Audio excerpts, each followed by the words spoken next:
Greetings and salutations, Aftershow Nation. We are back for another week of the Aftershow Podcast. And what a week it has been. Got a lot of things to discuss. JayShockblast and his participation in the Doctor Doom Fortnite event. Obviously, the biggest story of the week. But of course, we also got some new updates on the insane Ubisoft situation, potentially them getting bought out by Tencent. We're going to talk about that. We got some new rumors, leaks about the future of Hulk in the MCU. We had Silent Hill 2 launch this week, and it's created some hilarious drama. There's also some drama around the golden joysticks. And more importantly, Sparking Zero is launching tomorrow into early access. I got my Ultimate Edition. How about you, Jay?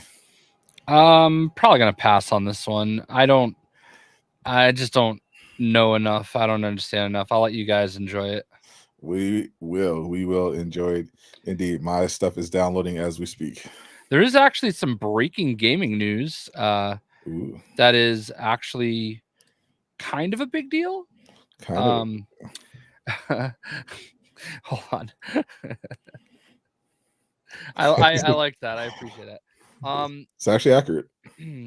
So big news, Halo just announced in the last half hour that 343 Industries is now Halo Studios.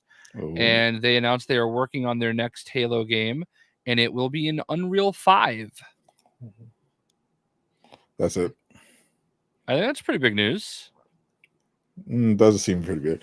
Pretty big news would have been like, hey guys, Halo is coming to PlayStation. I mean, pretty big news is, hey, there's going to be a new Halo game. They just announced they're making a new Halo game. That's pretty big news. I mean, it's kind of sad that that's big news. What do you mean? Like, it's the biggest franchise Xbox has ever produced. Yeah, and I'm not a big fan of it, but like, and they should have been big news. And they should have been announced it. But as we all know, Halo has kind of fell into ruin. I mean I mean, obviously, it hasn't been what it was since Bungie, decided to stop making it. But I think this is a good move in the right direction. I mean, it's good news for Halo enjoyers, but definitely doesn't move the needle for me. But if you're one of those Halo people, I'm glad you're getting to experience another Halo game probably 5 years from now. I mean, that's pretty big news. Well, you can front that it's not, but I mean, it's definitely big news. I mean, it would be big news if it was at the Xbox showcase. It is weird timing. Random Sunday night. I don't disagree, but I mean, like Gears 5 was big news because it's like, I think this is bigger news than Gears. I mean, after the last Halo went out kind of with a whimper. I don't know. Yeah, I mean, there are definitely huge issues with what was it, Halo Infinite? Yeah. That was an L. There's no two ways around it. Like Ghost of Yotei was huge news because it's like, okay, it's been like 4 years since Ghost of Tsushima. There was all this speculation when what's going to be the big follow up, and then boom, they hit us with it.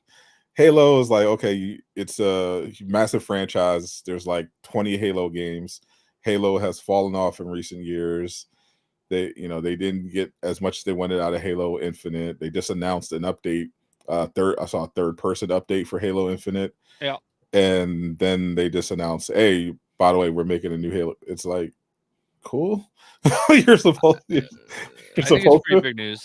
You're supposed to. I think you're kind of fronting. I'm underwhelmed. I'll put it to you this way: if I sat here and said they're making a new Killzone game, you would have lost your shit. No, I'd have been like, okay. And Killzone was never anywhere near like the cultural phenomenon as Halo. I literally never played Killzone a day in my life. Anyway, I do have something to show off though. Infamous would have been a big update for reference. I got a cool little collectible. Look at this. It's Kendrick Lamar as Scorpion with his fatality of Drake. It's a pin. That's supposed to be Kendrick Lamar. I mean, listen, you put it like on a lapel pin. What do you want? Why is he lighter skinned than Drake? I mean, I don't know like how dark is. Listen, do you know how hard it is? Kendrick Lamar is multiple shades darker than me.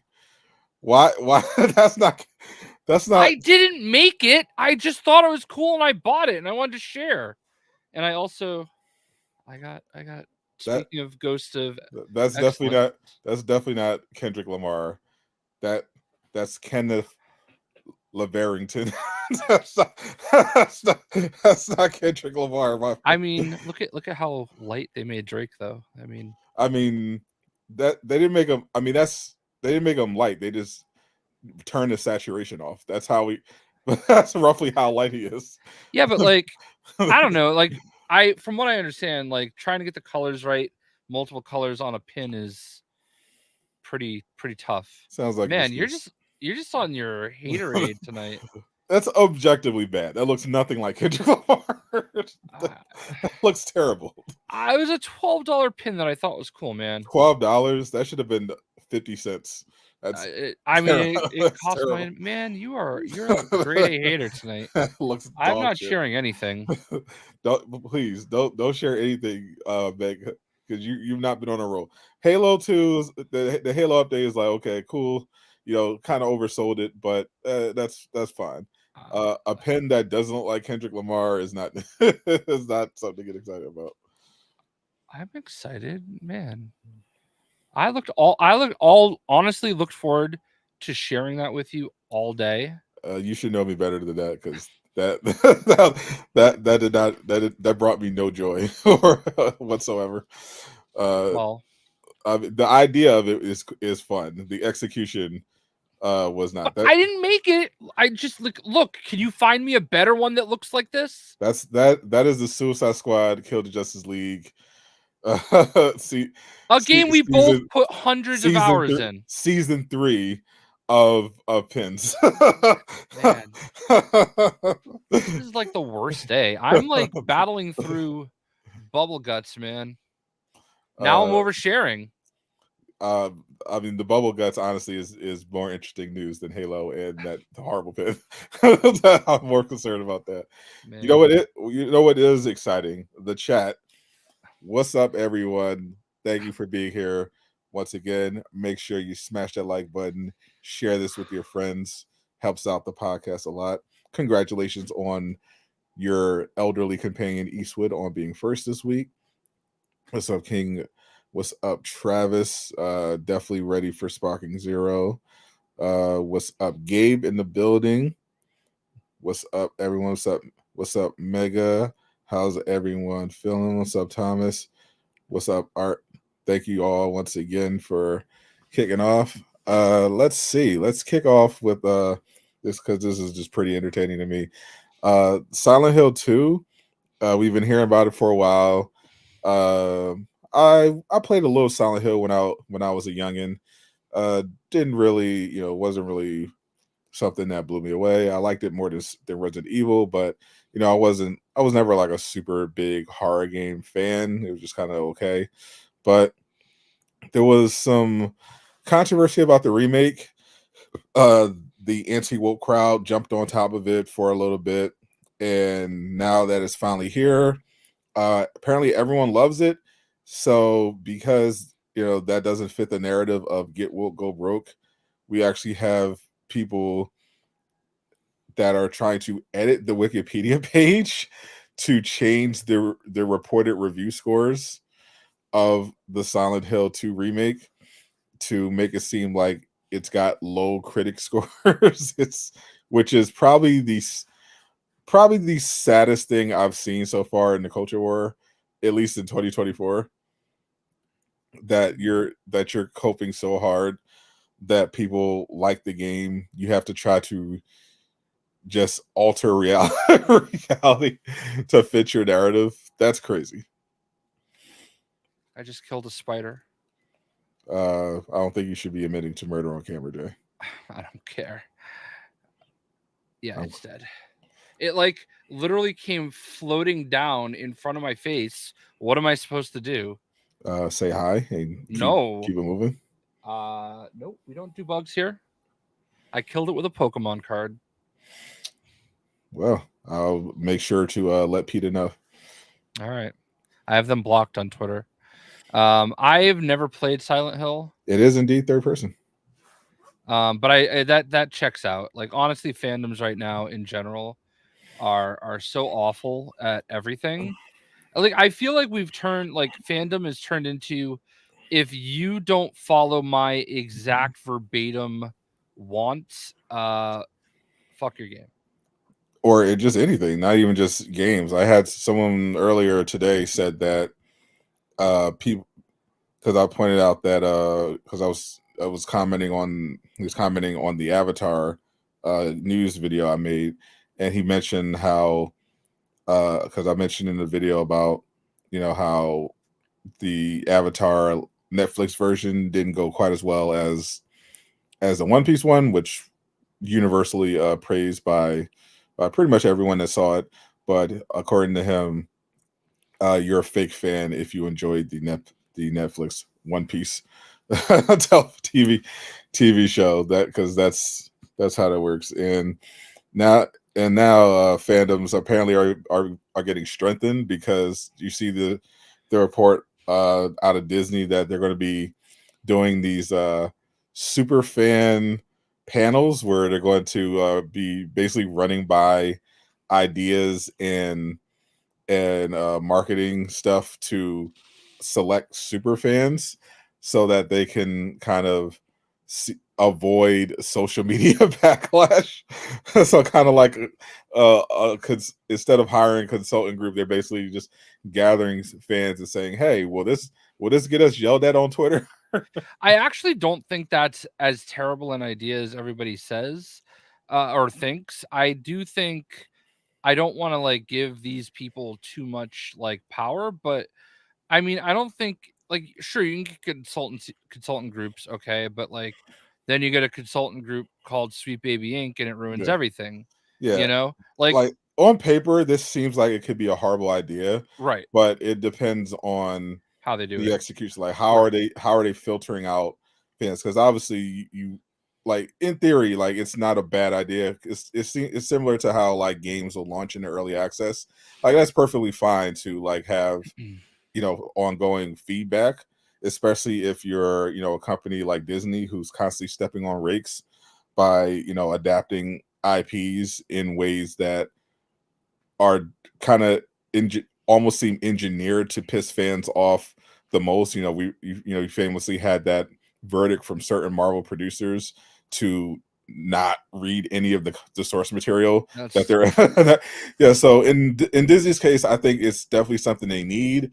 I'm just concerned about what super fans they're going to listen to. Obviously, obviously they're not going to hire someone like or but I don't think anyone's going to be paid. But I don't think they're going to recruit someone like Nerdrotic right.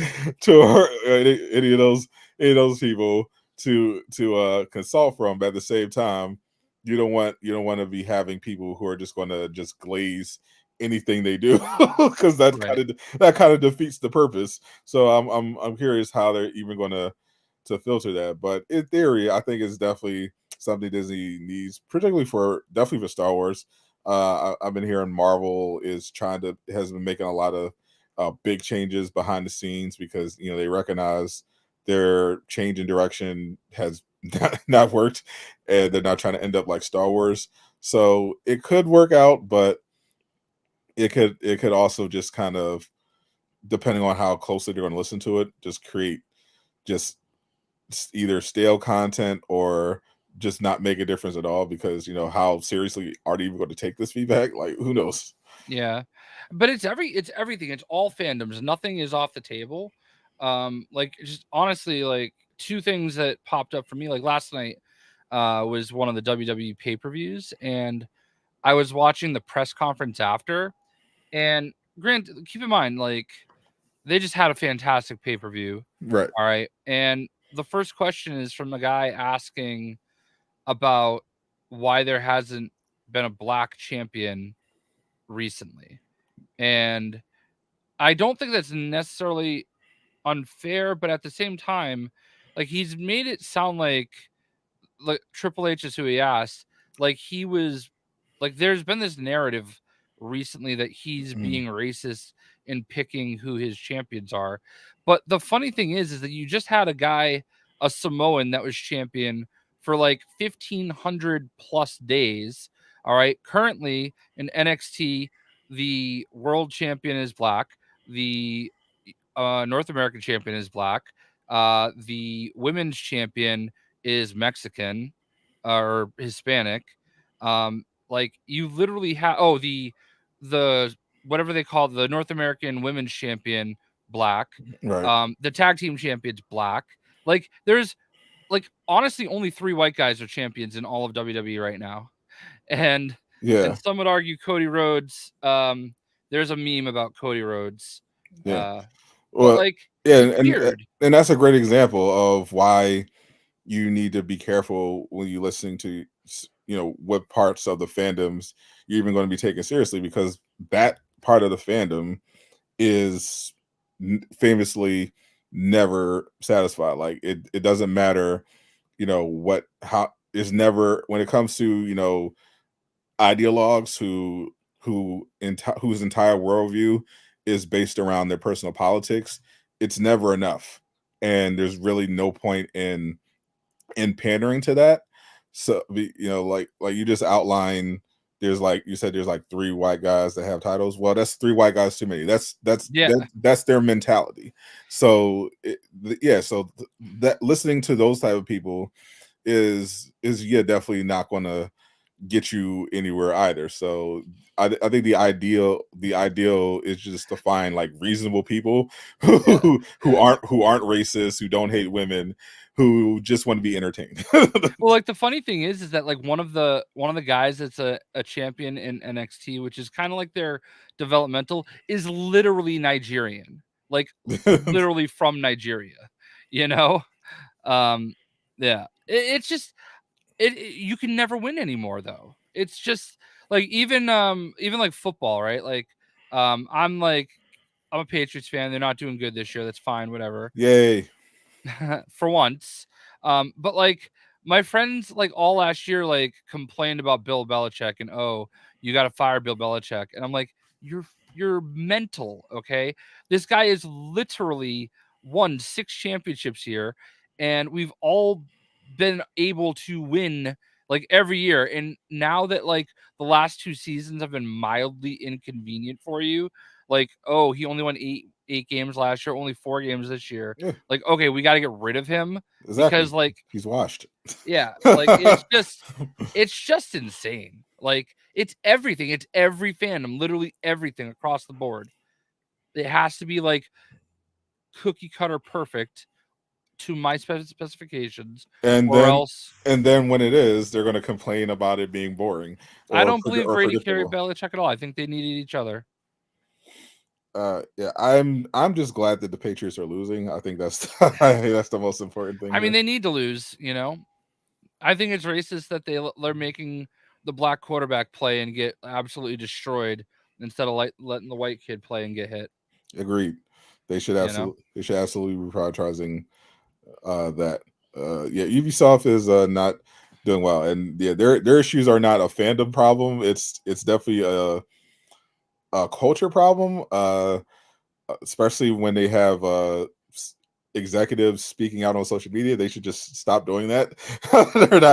There's never helpful, especially lies. Ever since that quadruple A comment, things just never go well when people high up at Ubisoft try to speak out on controversies. But yeah, the latest is that in response to fan feedback about Assassin's Creed Shadows, they delayed the game to next year. Most from Tom Henderson's reporting, it's actually because they saw the sales of Outlaws and were like, oh shit.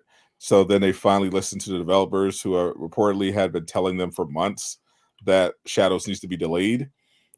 because it wasn't ready and it needed to be more polished. And apparently, Ubisoft had just been ignoring them and just intending to just have them ship it as is and fix it later. But because of the sales of Outlaws and that general reception about the lack of polish, they granted them the extra time. They're also reportedly adding working on a co-op mode for Shadows as well as 10 planned Assassin's Creed games over the next 5 years, including a Black Flag remake that was targeted for 2025.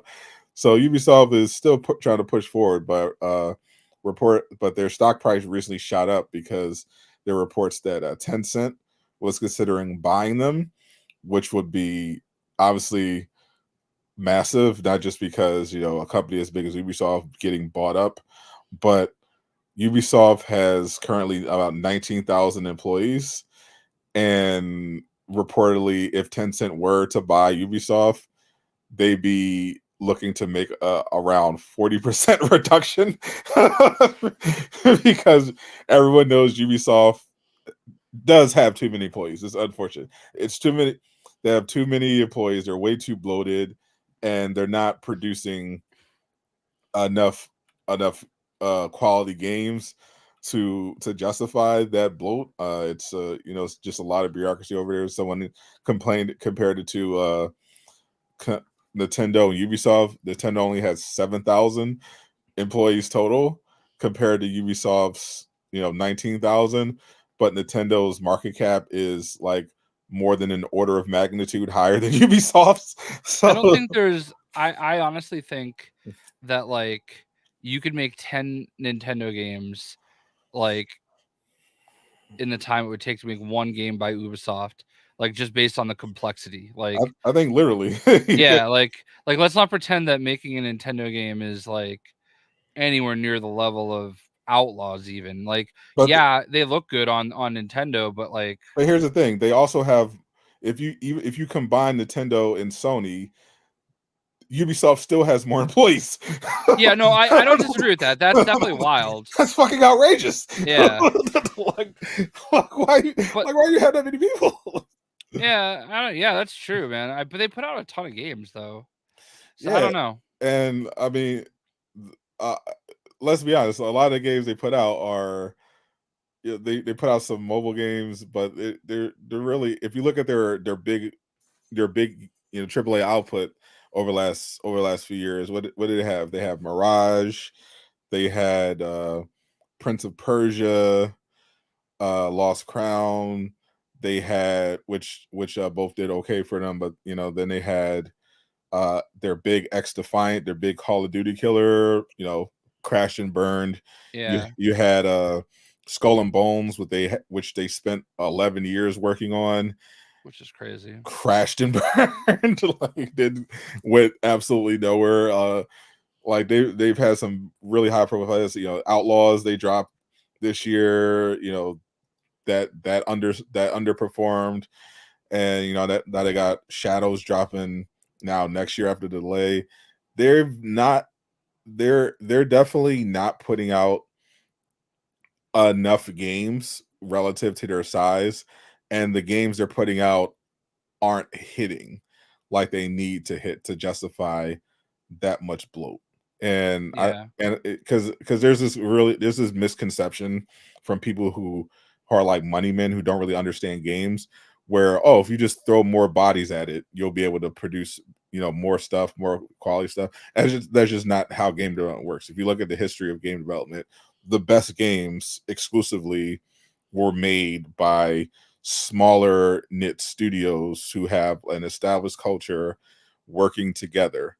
That's how all the best franchises were started. That's how the best games are consistently made. And the higher that dev count gets, the more the more you're kind of asking for trouble, because when you start adding, you got to have the compliance department, you got to have the CFO coming in, you got, like, when you start adding all this bureaucracy, you start getting away from what's important, which right. is Just making making good games, video just games. making games, like Jay. I think I might pick up Jason Schreier's book Hmm. because everything I've heard about it is just absolutely fascinating. I've been watching his interviews where you just kind of talk about everything that's going on behind Blizzard. And one of the things that stood out to me was how, you know, how they evolved, and they started out kind of with this player first mindset where they were just like building this company culture where it's like we have a smaller team, we put the players first, we put games out when they're ready, even if they have to be delayed, and their philosophy was just if you just make a good game and you put the players first, things will work out. And things were things worked out. Uh but then you kind of progressively saw like the corporate culture start seeping in and just changing everything. And that's kind of what's hurt some studios, particularly Ubisoft, and we're seeing it now. So Tencent buying it would clean house, but there's no guarantee it would necessarily lead to better games. They definitely have a deep systemic cultural problem, excluding like the reports of sexual harassment and stuff like that, which is a whole other thing. Like there's so many things wrong with Ubisoft beyond them people complaining about wokeness. Like there's a lot that needs to be sorted out over there. Yeah, there was like a guy, I don't remember what his exact title was. I don't even remember his name anymore, to be honest with you. But I didn't know him, but I followed him. He was a publicist or influencer manager, something along those lines Right. back then, at Ubisoft, and a lot of people knew him. Like a lot of people I knew that I followed knew him, and it would always be interesting to watch everybody interact. And then he is probably the only person that I ever really knew of and followed that got like hardcore Me Too'd Oof. and just disappeared off the face of the earth. So it's I'm not shocked to hear stuff like that, but Oof. yeah. Yeah, like there's a yeah. Activision Blizzard was kind of the meme when it came to that, like the reports of the stuff happening over at Activision. But yeah, Riot Games has had reports about those issues. Obviously Ubisoft, Rocksteady had those allegations. Those kind of got swept under the rug, under the fog of the Arkham stuff. But during this was like something that happened like during what would have been the development of Suicide Squad, before they officially announced it. Yeah, there was reports of sexual harassment at the company. Nothing really went anywhere. There were various accusations, but it kind of looked like it got swept under the rug, and just like kind of forgot. Everyone just kind of forgot about it. I only found out about it because I was doing some extra digging on everything that led to the creation of Suicide Squad, and I found that bit of information. I just thought that was interesting how that worked out. But yeah, there's a lot of studio culture issues that people don't really get into. Yeah. I mean, I don't know. It's like it's tough to relate to in a lot of ways too though. But, when you think about like a 40% reduction, uh we all look at that number, like even industry people have to look at that number and say, "Oof, that seems excessive." Yeah, And if there was any kind of a reduction, that we would just be running with the, oh, more gamer job losses. You know what I mean? So yeah. I don't know, but you have to imagine there's a lot of people that are redundant for sure.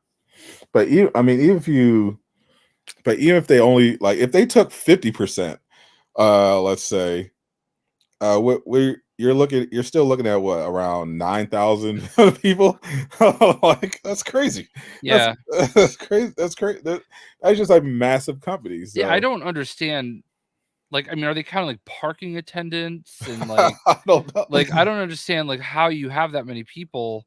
I mean, I know that there's like multiple studios that work Yeah, on Assassin's because Creed. so the problem is like, yeah, they'll have like, so Ubisoft has like multiple studios. They just split up, and they'll have them working on different projects, and then they have, then you have to have support and marketing services for all these studios. Then you have corporate, and like that's really, that's really what it comes down to. You have they just kept expanding and adding more and more people. Yeah. Yeah. I mean, at the end of the day, I feel like it's worked for them in a lot of ways, but like I just feel like people are so much more demanding now that Mhm. the margin of error is Yeah. so small. It worked for them until it didn't. Right. Like people, like, for a while the meme was like, oh, it's a Ubisoft game, so it's gonna be over monetized, and it's gonna it's gonna have a lot of fetch quests, it's gonna be formulaic. But it still worked out for them. Assassin's Creed Valhalla was a massive hit. And no one really cared. People still bought the games until they stopped buying the games. When the quality noticeably took a turn, and then you start hearing about stuff getting delayed, like, and the crack started to show, because like you can have this culture, you can have your formulas, but as soon as the games stop printing money, that's when it becomes a problem. Because how long have they been working on this Splinter Cell remake? Still hasn't been out. I'm hearing they're still having problems with that. Star Wars, that's supposed to be it's a massive IP. It was supposed to be a big hit for them. It what not even close. So But like, what are they like? And this goes for every company. Like, what are you supposed to do? All right, you're having problems developing the game, and like people are gonna be pissed if you put it out with issues. But then people like slam you for taking a long time to develop it. Like, I don't know how you handle that. Like, you just take the time to develop it, right? because it's not like there was like the Star Wars Outlaws thing kind of came out of nowhere. like there were rumors, there were reports about Star Wars game being in develop at Massive. There was a lot of talk about that, but they announced it, and when they wanted to, and when they finally did, I feel like there wasn't like this massive groundswell of excitement. There was actually a lot of disappointment, because the rumors of what the Star Wars game would have been sounded much better, honestly, than what the actual game they presented ended up being. Like, the rumors were that it was a Mandalorian game. It was this big open world Star Wars game where you create your own character, you can pick your role. Like, there was all these crazy rumors about what it was, and when they revealed it was a scoundrel game, it was like, oh well, that's not what we what we thought it was going to be. So I never take the whole people going to complain it's taking too long thing seriously, because at the end of the day, that's not why we first of all, that's not why they do these things. Like, they don't give a fuck what people like Ubisoft literally said this. They don't care about about what the people think. So it's when a game is not released in proper condition, it's not because they're looking on social media, seeing how excited fans are, and like, oh man, we can't let the fans down, we gotta get out. They're like, we don't give a fuck. Like, the devs are just saying, hey, we need a delay, and like, fix it later. Like, we got to get this out, because the shareholders need us to have something on the sheet. So we got to get this out by a certain amount of time. They don't give a Well, fuck. They don't that's give a the fuck. biggest problem is that like trying to accommodate shareholders. You know what I mean? Yeah, yeah. I mean, it's like, listen, you made a choice to make this investment. If you want your investment to go right, you got to let us do our thing. Yeah. That's That, never good enough. that's a big part, and I think that corporate greed, that culture, is one of the things that's hurting Ubisoft. They don't have proper leadership on these. They have too many people, and there's just not enough leadership that can, like, kind of lock in on these projects and make sure they come out the way they need to come out. I think that's the really been the big problem over at Ubisoft. They just don't have a culture that's conducive to consistently producing great games anymore. That's just not where they're at right now. Yeah. And it's unfortunate because like I've got a lot of games from Ubisoft that I Yeah, loved, a lot of people. you know. I loved Valhalla, I loved Origins, I loved Odyssey, you know, I liked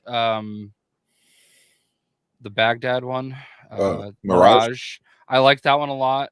I really feel like, you know, there are definitely some issues, but I don't always feel like it's as much as or more or less than any other studio.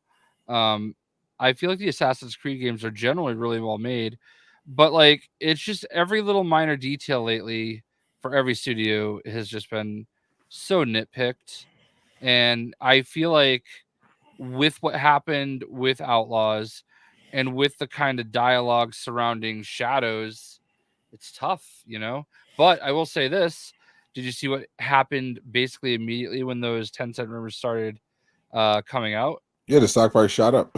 Stock went up Of course, like yeah, that because they wanted their buyout. because well, the stock market is smoke and mirrors. Right. It's all about perception. I was literally just watching this on Industry, which is a really good show. I definitely recommend.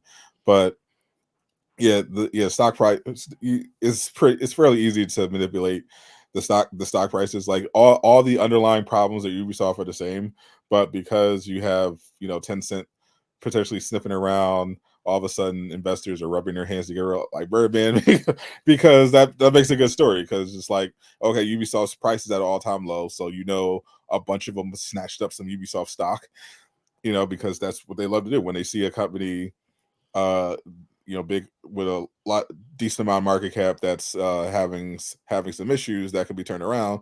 They'll buy what they say, buy the dip. So I'm sure they bought a bunch of Ubisoft stock while it was going up, and they cashed out as soon as those 10 cent rumors hit and shot the price back up. Yeah, it's just how it works. I don't know if anything will actually come of it. uh I'm sure Ubisoft would be potentially open to the idea of selling, but Well, they the idea of Ubisoft selling isn't new because I mean there have been other rumors over yeah, the last few years. but yeah, I think if they are going to sell, they might want to make that decision before Shadows comes out because because right because the stock has rebounded right now, so they could probably get some good value for a decent value for it right now.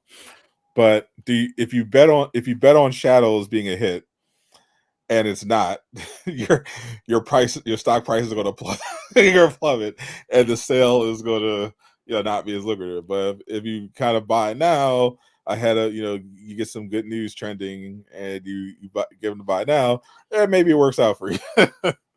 Yeah, I mean that Beyond Good and Evil thing. I feel like that was definitely a while ago.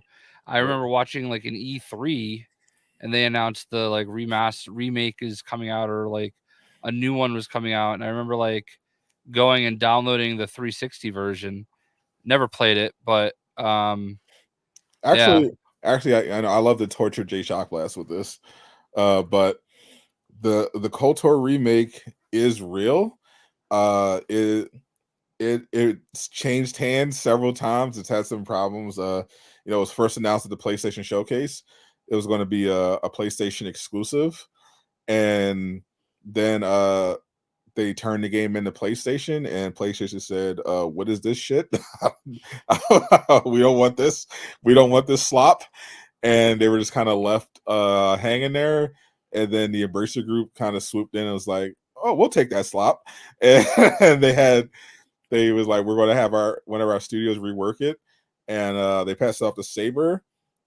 And then the Embracer thing happened, and everything was kind of up in the air, and then Saber ended up figuring things out to break off from the Embracer Group and just kind of do their own thing.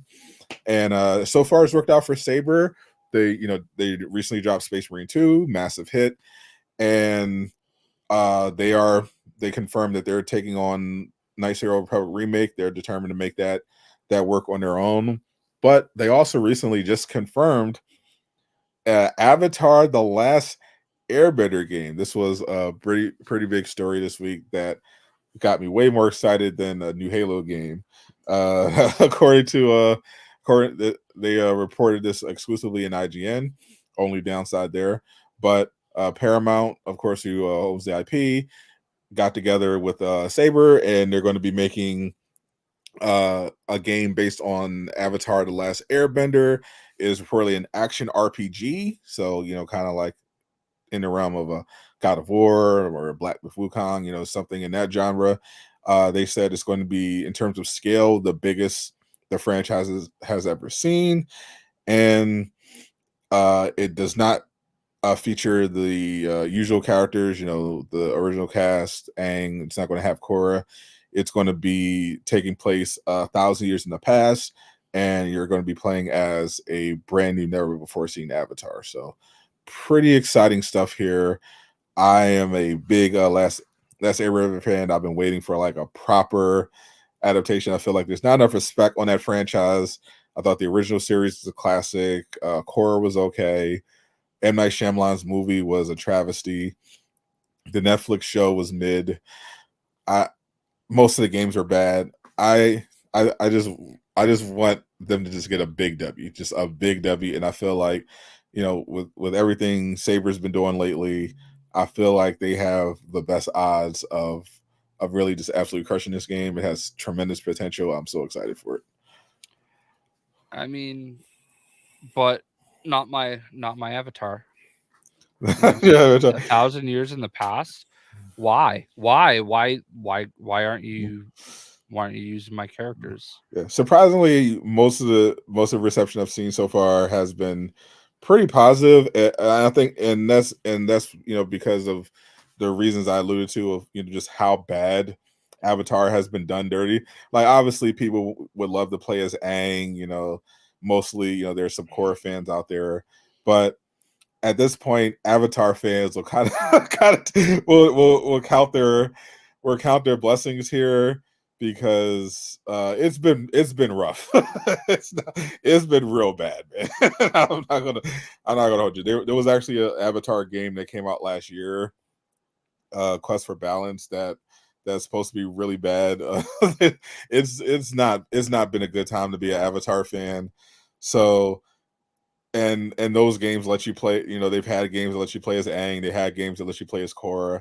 None of them worked out. So, I think the only good one was the game that came out for like the Nintendo DS and the PlayStation 2. They That's how far back it's been since there was like a decent Avatar game. So, if the game is good, I'm perfectly fine with not retelling or exploring the same characters that you already know. um I'm more than happy to explore and learn new characters, as long as the game's good, because at this point, that's where I'm at. We've had enough terrible adaptations of the classic Nickelodeon series. Let's just get a good game. Worry about the rest later. Yeah, I don't know enough about the game. I will say that I thought they did an event in Fortnite, and the weapons were kind of okay, Yeah, but yeah. otherwise, Yeah, they had the Avatar event with they're just doing some air bending, and different element bending. You play as, the premise is, you play as an original Avatar, never before seen Avatar, and as the Avatar, you have the ability to learn all of the elements. So you'll be going through the game. Part of that progression system is you'll be mastering all of the elements as part of your journey to becoming the best Avatar, and presumably protecting the world from some kind of threat. yeah. I don't know enough about Avatar, so like if you're excited for it, I'm excited for you. You should be excited for it. It is a great series. I highly recommend the original series to everyone. It's really really good. I definitely don't recommend learning about Avatar through Netflix or M. Night Shyamalan. I would definitely take the time to, if you have. I think it's on Paramount Plus. If anyone has the time, just watch the original series. I think it's like 3 seasons or something. It's really good, really high quality, good for the whole family, and I think we're in good hands. We're in good hands. Saber Interactive. they're becoming one of my favorite studios. We'll see if they can keep the momentum going. Love what they did with Space Marine 2. I'm still hoping that they do a Marvel Zombies game. That's my new Batman Ninja pitch. Marvel Zombies from with the Swarm system from Saber. That's Gotcha. that's my new Batman Ninja. But speaking of Marvel, this is probably going to excite Jay uh, and Lejeune probably a little bit. Apparently, they're finally going to put some respect on Hulk's name, maybe, possibly. Mhm. The recently got some leaks about some upcoming MCU shenanigans. Captain America: Brave New World has had some leaks. It's kind of hard to keep track, but apparently the ending of the post credit scene of Brave New World is reportedly going to set up a World War Hawk movie, and apparently the MCU's new Hawk is going to be Amadeus Cho instead of Bruce Banner. That eye roll is definitely some of the reactions I've seen. Apparently Logan Kim, who was in Ghostbusters Afterlife and Frozen Empire, is reportedly being cast to play Amadeus Cho in what's potentially a World War Hawk movie. So presumably, potentially he would be introduced in Brave New World, and that would lead into a World War Hawk movie. Recently, the Disney finally got the full rights to the Hawk, so that they can finally make full movies about him in the MCU again. And apparently, they're ditching Ruffalo, and they're going with the Cho version of Hawk. I mean, I'm fine if Amadeus Cho is there and everything. I mean, I think we've already seen his mom in the MCU. I think she was in Age of Ultron. But the Uh, main Hulk, why? Like, go. Where are my fan panels?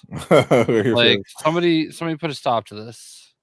So my thing is, my biggest problem with MCU Hawk is not who's playing the guy that turns into Hawk. My problem is the portrayal of Hawk itself.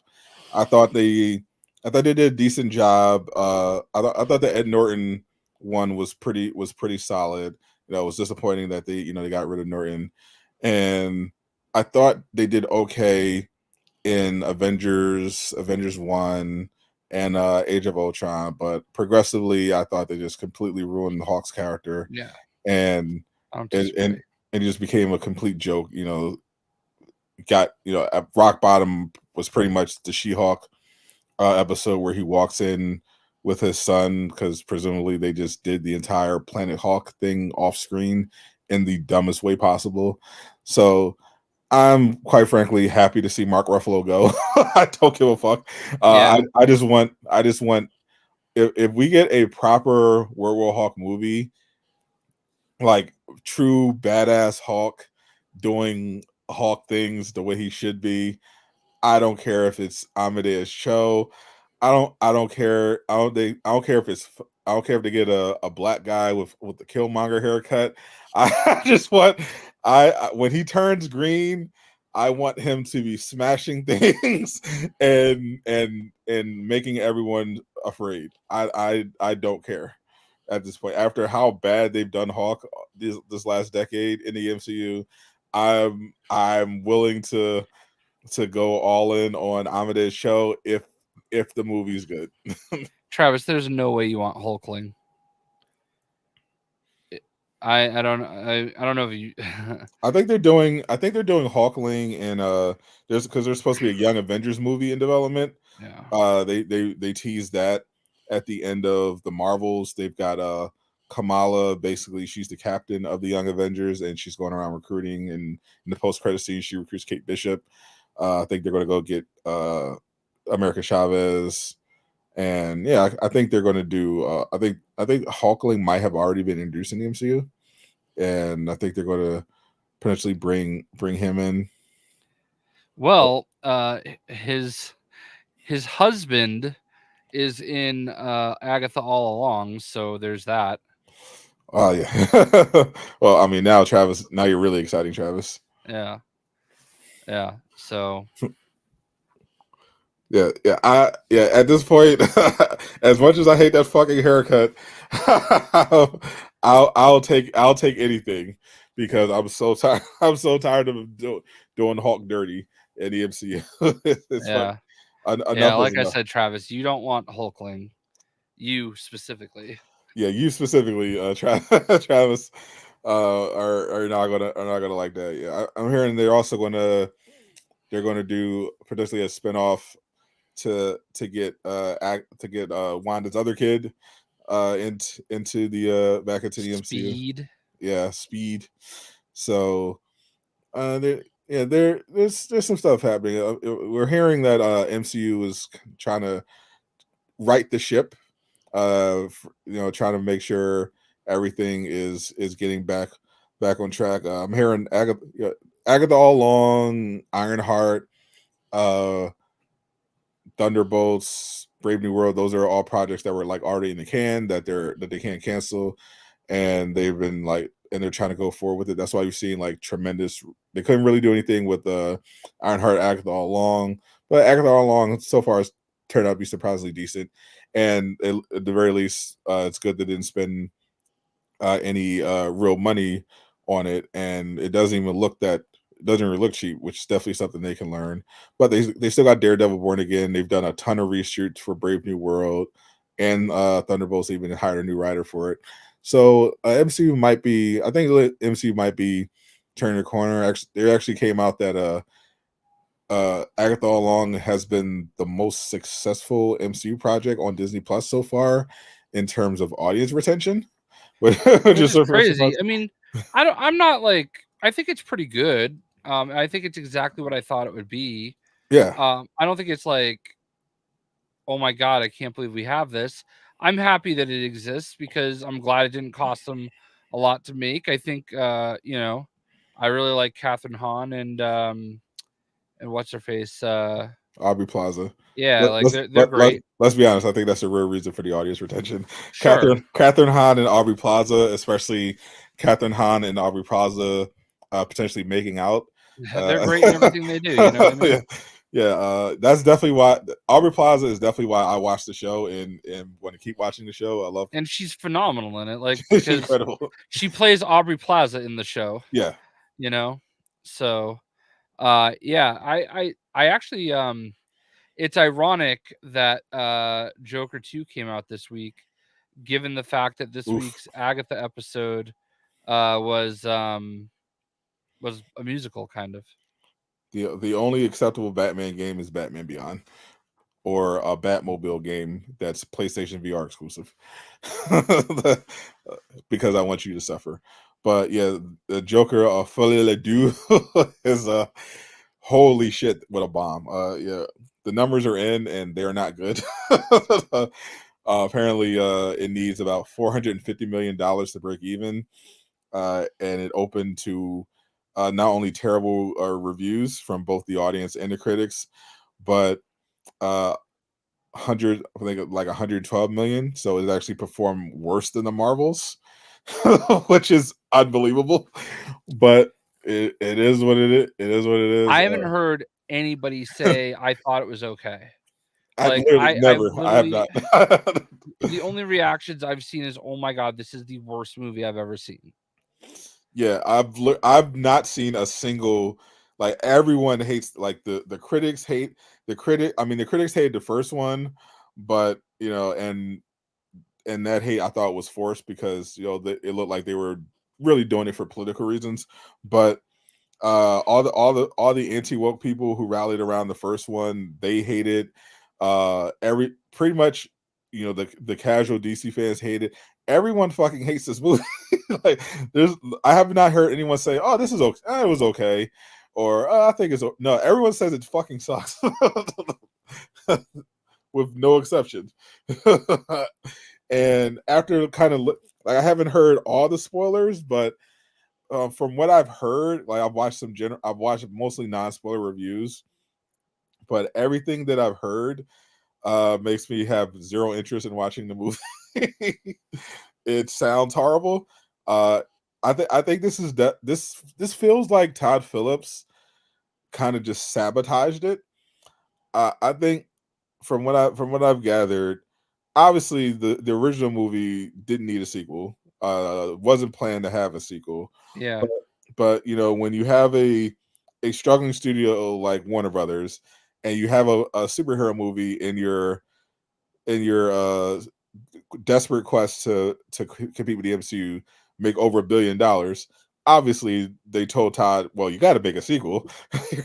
Here's a pile of money. Make a sequel." And I think Todd was partially triggered because I don't think he. I would say I'm sure he liked that the movie did well, but from what I'm seeing, I don't think he liked the reception because he clearly doesn't like DC and doesn't like comic book stuff in general. And he thought that he was just kind of making a subversion, but he didn't like how people like love the character and reacted to it. So it kind of feels like he just made this movie as both a fuck you to Warner Brothers and the fans of the first movie. Which is kind of ridiculous. Just say no. Yeah, literally just say that. Yeah. Like, I just say no, I don't want to do it, and let that be it. Yeah, I'm sure Warner Brothers would have just said, okay, we'll get someone else to make it or make a Joker or a Joker type of a movie. Like there was no reason for him to. He didn't. It's not like he was under contract. He didn't sign a two film deal. He said, hey, I have an idea for a movie. Call it Joker. Here it is. It made a bunch of money. He could just walked away. Yeah. Said, no, I'm done. I want to do it. Yeah, I don't root for things to do bad, and I didn't even necessarily like want this to do bad, but like I just feel like there's so many opportunities that like a lot of projects have to like avoid things like this. And as soon as it started coming out, oh, it's going to be a musical, Yeah. like the pushback was legit. Like One. Yeah. I don't think there was a single person out there that was like, "Yo, that's awesome. Let's do it." Yeah, when I heard Lady Gaga, Harley Quinn, I was like, okay, Lady Gaga, Harley Quinn musical. Yeah, I don't know, man. I don't know Just about let that. her act. Why can't you just be an actor? Yes, like because I think she's a talented actress. She doesn't need to sing in every fucking movie, but uh, apparently we also heard this that not only did James Gunn not have any input, like he was apparently pointedly not allowed to have any input. He didn't want. He said this is just going to be Warner Brothers thing. I'm just doing this on my own, and Warner Brothers just let him do whatever he wanted. Uh, he didn't even do test screenings. He just that I think that's the most damning evidence of all that he just didn't give a fuck. Like if you're not even doing test screenings, like generally did not care. I really do not understand how Warner Brothers let this happen. It's Warner Like Brothers. I mean, it obviously doesn't surprise they're me. like they're in such position that they can't. Like I almost feel like if they did do those test screenings, this is the one that should have got the Batgirl treatment, you know? Yeah, But I feel like they also like felt like obligated not to do that to Joaquin Phoenix and that's the thing. and From my hearing, they didn't even have to give it the Batgirl treatment. All they would have to done is just like do reshoots and like cut cut certain stuff out of the movie, and it probably would have been okay. But I think he just didn't want to do that, and I think legitimately because the first movie was so successful, and they probably had no, because obviously these executives, they aren't brilliant, minds. They're not creatives. They famously thought that they could compete with the MCU by having Snyder rush out a Justice League movie. Like they don't know what the fuck they're doing, and they look at all these movies. They're not doing well. Then they see Todd Phillips have this massive hit off an R-rated Joker origin story, and that surprised most people. So they probably had no idea what was going on. So we're like, you know what? All our interference hasn't gotten us anywhere. Let's just let Todd cook. What's the worst that could happen? This is the worst that could happen. buddy, I think you're lost. You are not going to win with that argument here. we don't care. There's gonna be DLC or there's not gonna be DLC. If it Hold happens, great. If not, hold up, I mean, you can hold up, re-download the game. hold up. Put it back on. I don't care. like legitimately, play something else. Keep it installed. Keep it uninstalled. It doesn't matter. Yeah. I mean, like, listen, I don't even think about it anymore because there's other video games to play. Yeah. That's that. That said, that pretty much everyone was making Spider-Man 2 videos this week after it didn't pop up at the State of Play. I do think our prediction of a anniversary rollout with a PS5 Pro launch day makes the most sense.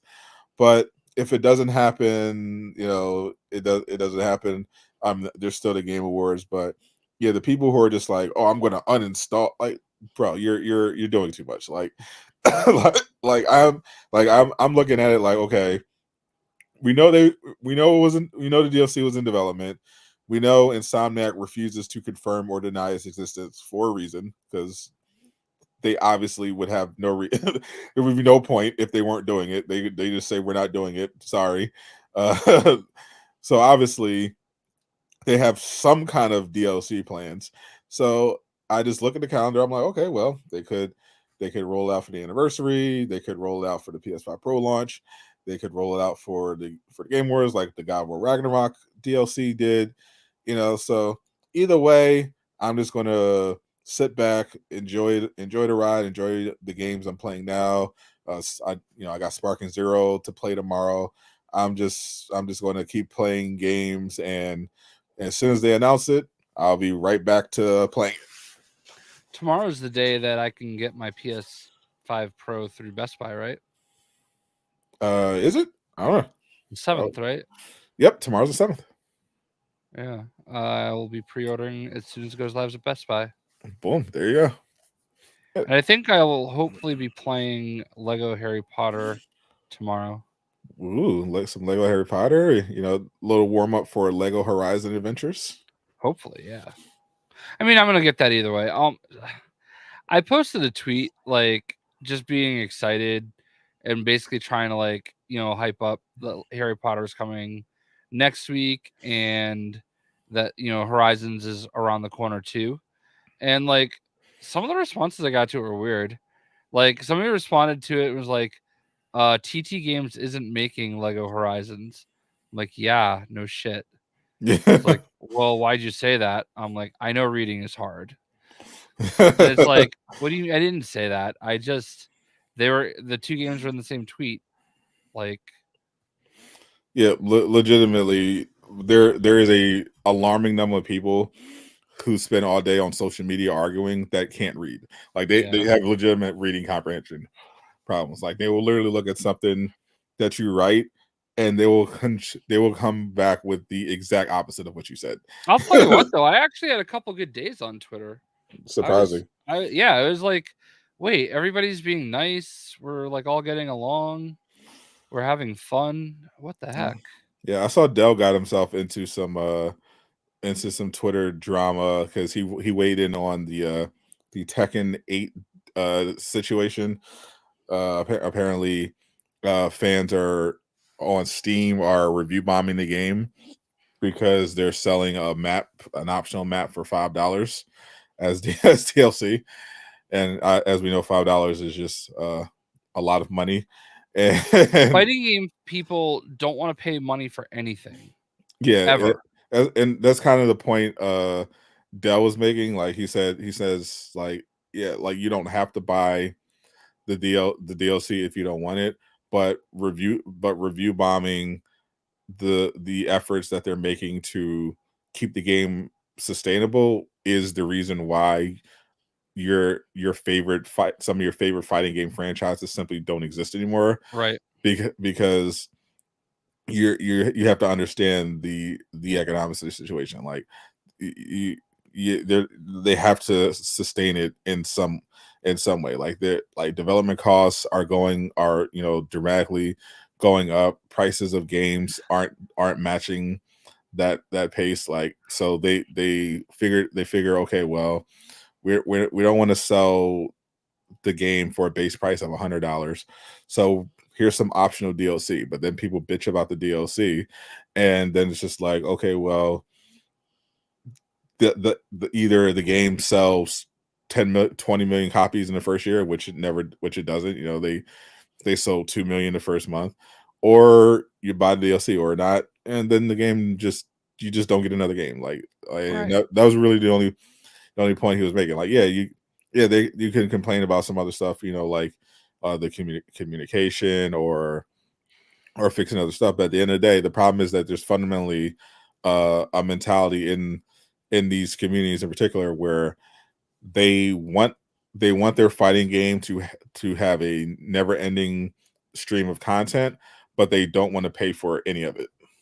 Well, they already paid for it. They bought the game. Yeah, they think that entitles them to just Everything. a never ending stream of content forever and ever, because I'm sure a lot of these people have never run a business before. A lot of them don't have jobs. They don't factor in that, hey, it costs money. Like, I read something like just designing one map is like Three half hundred like a fifty half thousand. million like a $500,000 around something crazy. Yeah, I don't know about that.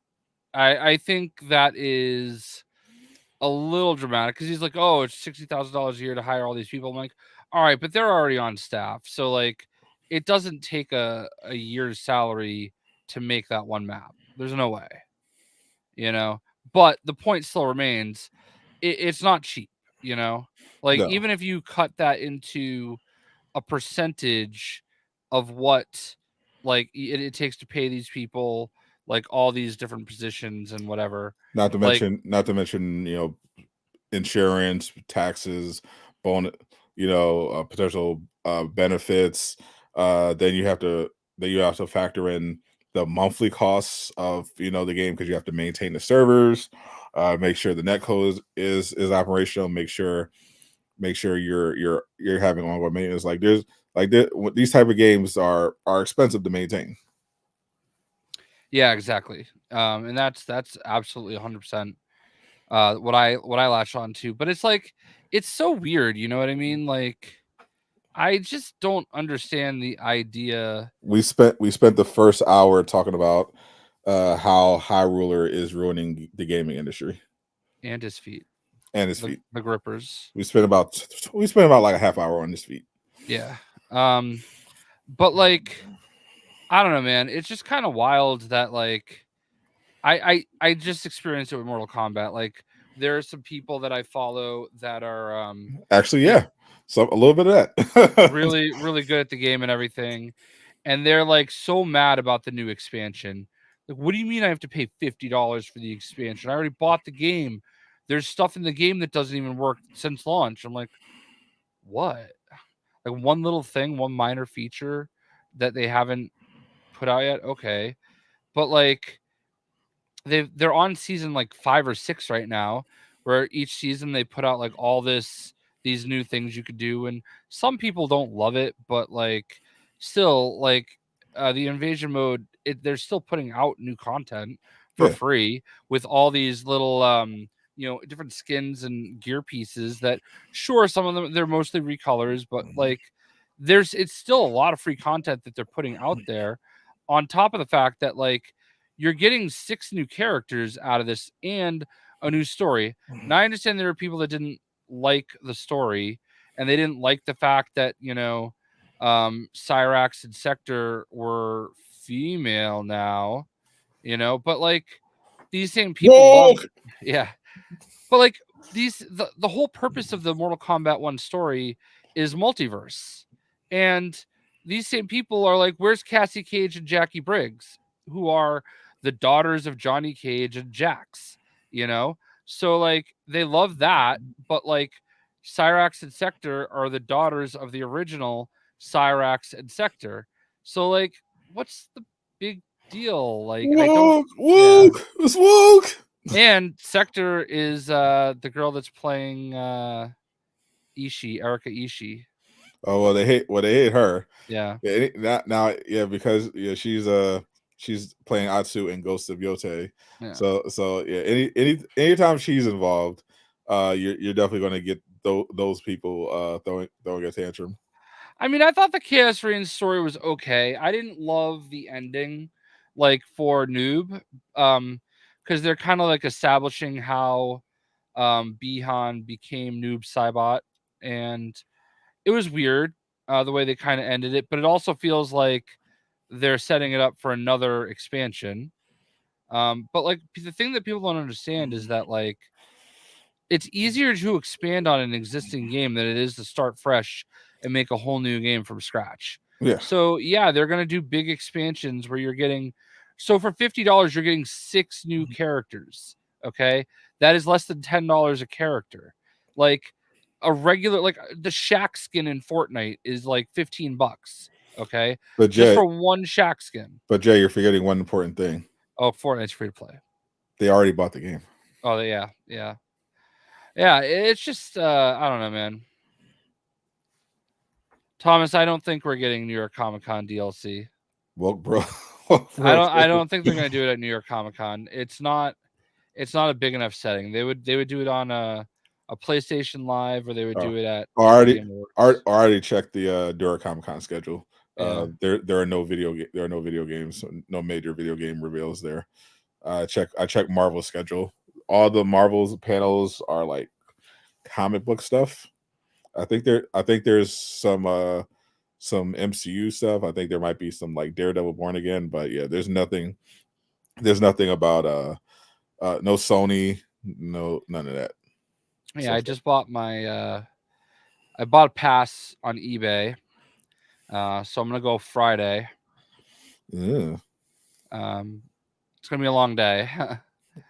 So I mean, it's always a long day when you're going to New York. well yeah, I'm gonna get up at like 3 in the morning and drive down. Try to get there, a little bit early. I just hope that the Funko people can hook it up and let me buy the Skeletor pop because Ooh. buying pops at the Funko booth is extremely difficult. You have to like go through this big process, and yeah. Oh Wow, that's no! I actually hope that they do something to Deathstroke. From everything I've heard, he's literally just the Arkham one. Like Miller was telling me about his story and I think he's literally just the Arkham Deathstroke. There's like nothing changed about him, but I hope they just add something about him at the last minute, like make make give him a BLM skin or something. I don't know, and just so we can use woke stroke. That'll be perfect. Maybe give him a maskless version where he's got Killmonger hair. Like the skin, just a black guy with Killmonger hair in one of his skins. With the rainbow recolor of his base suit. oh, Sadot's not going to want me to talk about Bad Blood, but I will say, CM Punk obviously my favorite. He Oh, had that wrestling. match. He had that match with Drew McIntyre, and I'm just too old at this point, man. I can't deal with all that blood. There's just so much blood. Wimp. They got cut open so bad. I saw Drew McIntyre had to get like 20 staples to his head after. Like that's just crazy. I'll have you know, CM Jay. Punk is amazing, and we will have no CM Punk slander in this chat. I have you know, Jay. I finished watching Heels Oh, nice. on Netflix, And you and must have seen CM Punk in it. uh, wait, did I remembered in the back of my head, he was like, "Oh yeah, CM Punk appears somewhere in there." I He don't. plays like a total redneck. Oh Like, yeah, I didn't even recognize him. yeah, I just realized that guy. Oh, so the roadkill guy, the one. something like that. Yeah, Yeah, his he's got whole like a mullet. yeah, he's got a mullet. He's old. His whole gig is that yeah, like he'll have like rabies, so like wow. Yeah, That was CM Punk. yep, Oh wow, yeah, he was really good in that. yeah. That's a good. It ended on an insane cliffhanger, Nice. I but I have not gotten back to it, but it was really. I binge watched all 2 seasons, and just watching it kind of kind of made me remember you know not just my love of wrestling, but it kind of gave me an appreciation you know, because obviously when I grew up as a wrestling fan, it was I was under the impression that it wasn't fake, and I learned that later. But then kind of going back and watching heels from the perspective of someone who's trying to, start their own and manage their own wrestling league, so you get all the behind the scenes stuff and seeing how that all went together, gave me a new appreciation for wrestling. So yeah. it almost made me want to actually tap into some wrestling just to see what's been going on, just to watch. I've got a new desire to actually watch a little wrestling, Jay, but I I realize I think have Travis no idea where to start. I think Travis should shut the fuck up. Yeah, we're Jay, as someone who has not watched wrestling in 15 years. Where should I start if I wanted to watch a little WWE? Um I think you just kind of have to jump in. There's like no perfect way to like jump in at this point. Um I would say there's some really there's some really good like Peacock. I don't know if you have Peacock, but I don't. yeah. Um I I have can maybe I have YouTube. create a login for you or something, but um I would say there's some good documentaries out there that kind of like follow everything around with the pay-per-views and whatnot. There's something really good about this last WrestleMania. Roman Reigns is the tribal chief, okay? Okay. And he basically him and The Rock are about to enter into a massive feud. Their family, they are like related through the Samoan lineage Mm, and everything like that, right. and WWE has been bringing like all their family, like they're just all part of this big, stable and everything. And it's gonna get pretty crazy. The Rock actually came last night, Oh, nice. and yeah, he was actually there last night, and he's gonna do something big for next WrestleMania because they've always teased it's gonna be Roman versus The Rock for the head of the table, which sounds really dorky. Okay, that you're the head of the table, but like it's all done within the Samoan heritage and the heritage of the Well, Anoy w- family and all that. the Rock is involved, so it doesn't sound dorky at all. It sounds cool and manly. Yeah, it's gonna be yeah, it's gonna be interesting for sure. I watch it like a soap opera, Mm, like it's fun to me. CM Punk has always been my favorite. I have a friend I went to high school with. This is mm, how I found CM Punk. All right, his name is Aaron Haddad. All right, he goes by Aaron Stevens back then and now, I believe. But when he was in WWE, he was Damian Sandow.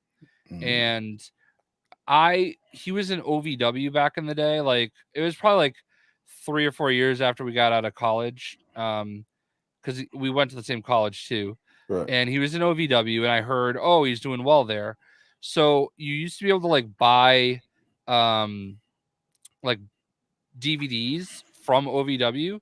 So I bought a couple DVDs, and I was like, I would watch, Aaron stuff, and then CM Punk was on there too because he was there at the same time, and I was like, oh, this guy CM Punk is cool.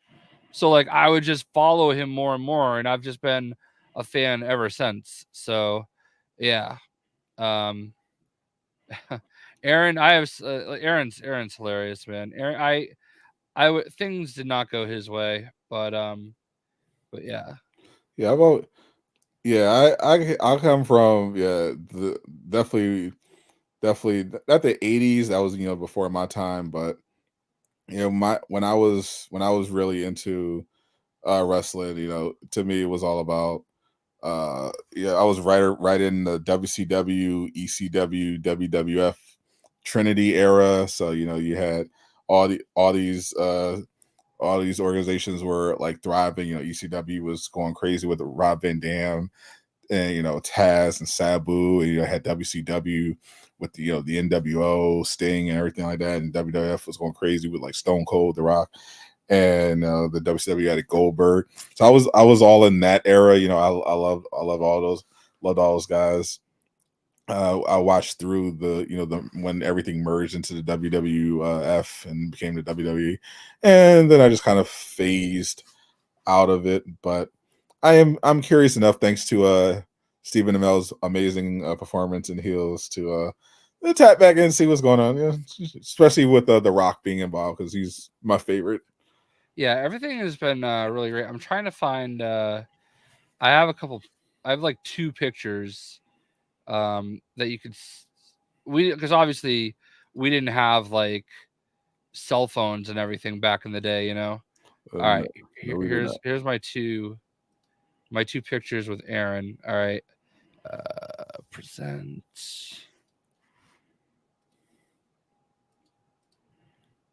All right, so this guy right here. So you can see my head right here. This is our senior year of high Oh, yeah. school. But this is Aaron. Top tier fashion. Well, he's wearing his Chris Jericho shirt. You can see he's got the cowboy boots on. Break the Keep in walls mind, down. we went to a Catholic high school, so normally we would be in school uniform, but in this case, it was dress down week. So he was wearing his Chris Jericho shirt. He's got his rock glasses, his Shawn Michaels cowboy boots. It is exactly at 1999, class of 99, Drip and is not dripping. and what was I gonna say? Yeah. So, and then I do have this one from the yearbook. So as you can see, Aaron, the People's Champ Haddad, is doing the rock eyebrow. So, yeah, even back then, he. I was gonna talk about his leather chaps.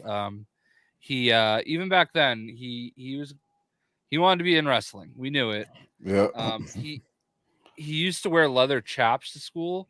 that's great. Um, Wearing leather chaps to school is insane. Yeah, because obviously he's a big Shawn Michaels fan, and so he actually was late for school one day, and we had history class, and it was first period, and he walks into the room wearing the chaps still, and Miss Galicki is like, Aaron, you got to take those off.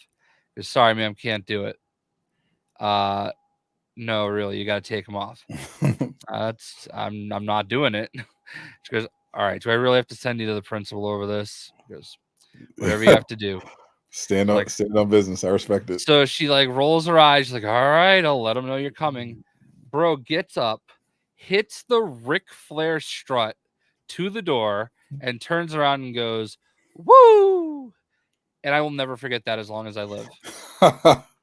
Years later, when he's in WWE, they actually sent him down to OVW, or not OVW, NXT for a little bit. And D-Generation X is in the ring doing a segment, and he comes out and interrupts him. All right. And there's a point in time where Triple H is talking to Shawn Michaels, and they're like questioning what Aaron is wearing. It's like, well, you're wearing a robe. And then Triple H is like, well, this is coming from a guy that wore assless chaps. And then Aaron goes, all chaps are assless. That's what makes them chaps. And in my head, I'm like, yeah, of course he knows. He wore them all the time because of the guy that he's in the ring with. And I don't know, man. Like, I don't think a lot of people would have understood that, like, if you didn't live it. And that was always so cool to me that he got to do that. Yeah. If he did that at my school, he would have got his ass beat. I did see this. Ryan. So that is very interesting. So Solo Sikoa is the brother of the Usos and was kind of like the heavy for Roman Reigns during the last Bloodline in like group, and he has since broken off, and he's trying to tell everybody that he is the real tribal chief and not Roman Reigns, because Roman Reigns lost the title. Right. And but it seems like what he's actually doing is he's keeping the seat warm for The Rock. And Makes it's going to sense. set up Bloodline versus Bloodline, The Rock versus Roman at WrestleMania. What does Raw come on? What is it air now on? It's on USA for now until January. In January, it goes to Netflix. Oh But I yeah, think that's it's 9:00. This is the first one that is going to be 2 hours. Because it used to be 3 and they're going to 2. So I don't know if it's 8 to 10 or if it's 9 to 11. I might I don't think I have USA, but I might figure something out. Yeah. I think it's Def, on Hulu the next day. yeah, definitely look forward to it coming to Netflix. Yeah, I am too, actually, because I prefer watching on my computer. So Yeah, I like having the flexibility because I watch a lot of stuff on my TV that has all the apps already on there. I like to have the option to watch stuff on the computer. yeah, I was It makes actually it really easier. annoyed because NXT just switched to the CW, Oof, and the CW does not stream live. no, So I'm actually a little annoyed by that. in their app is kind of terrible. Yeah, so I actually had to like pirate it. I'm like, Yeah, my option is don't watch or pirate it. And last week CM Punk was on the show, so I was like, that I don't watch all of that. Yeah, we don't know that yet actually because somebody asked Hunter about that last night, and he didn't really have a good answer for that. He's like, we're still working out the details. They don't even know if it's going to go back to 3 hours. So yeah, we'll see. yeah. Well, yeah. Netflix typically doesn't have a really much censorship for this type of stuff, but you never know. Yeah, it should be It, fine. yeah, I'm sure it'll be fine regardless. Netflix is just, I'm sure, happy to have it on. Yeah. Yeah, One thing that I DM'd you about earlier this week, and something we can kind of talk about a little bit here, like I don't think that's next week, safe. I don't think that's safe for work. we're 2 weeks away from episode 100. Oh yeah, that. I think we should do something. I had a kind of a cool idea, and I didn't know how you felt about it. I thought about giving people the option to jump on and chat with us during the show. Oh, that sounds like a disaster. It does I'm, possibly, I'm here for it. yeah. Yep, definitely. Have looking forward to having Gabe and Travis on. Yeah, so like if people want to Eastwood. jump in, obviously we'll have some guests. Yep. High Ruler is Obviously welcome. High Ruler, like people that have been on the show. Casual is welcome, of Yeah, we want course. to get casual in here, obviously. But basically, we would put a link, and I'm not saying everybody could stay on the whole show Right. because that would be chaos. But we could try to get people in and out, and make it a show that everybody could jump on, say hi, talk some shit to each other, and Yeah. Yeah. you know. Yeah. Just a little something. Just show a little appreciation for getting to 100 episodes. Yeah, and hopefully we can get some of the people to jump in for a few minutes, like High Roller and God, why the fuck can't I say anybody's name anymore? It can't. Uh, Your voice can't be worse than Jay's. my voice is fine. I have a face for radio. Obviously Miller and Of course. hopefully the guy that kind of inspired it all. We can get Miss Old Man Doom. Doom Killer. So I have been feeling very old lately. Like I used to be like sharp as a tack, but like I'm like struggling to remember like some really basic things lately. And I'm like in the middle of saying, I'm like, I could literally see the person's face. Why can't I think of their name? It's I annoying. I think I blame. I'll give you an out here, Jay. Okay. I think it's a symptom of living in internet culture and digital age, because when back in the day, in ancient times, people had to kind of like write everything down. You couldn't just go on your phone and look something up. You had to like read books. There wasn't scrolling. Computer time wasn't like it is now. So I think information was retained more because you just were forced to do it. But I think as technology has grown, we've kind of gotten soft and just kind of accustomed to being able to look up any piece of information that's almost ever existed and just getting it instantly.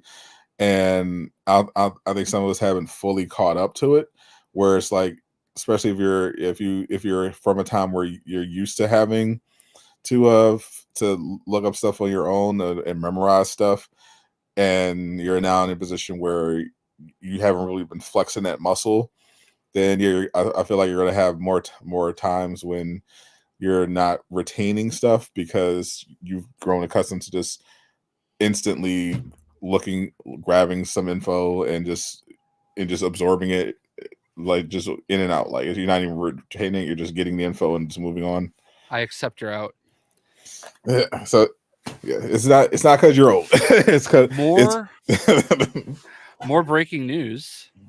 Ooh, this week? Is this actually good news that I care about? It is Spider-Man 2 related. Ooh, you're lying. Spider-Man 2 Funko Pops Wave 2 will be hitting this week. And it looks like we're getting white suit, Anti-Venom. We're getting the Harry. We're getting the MJ Scream.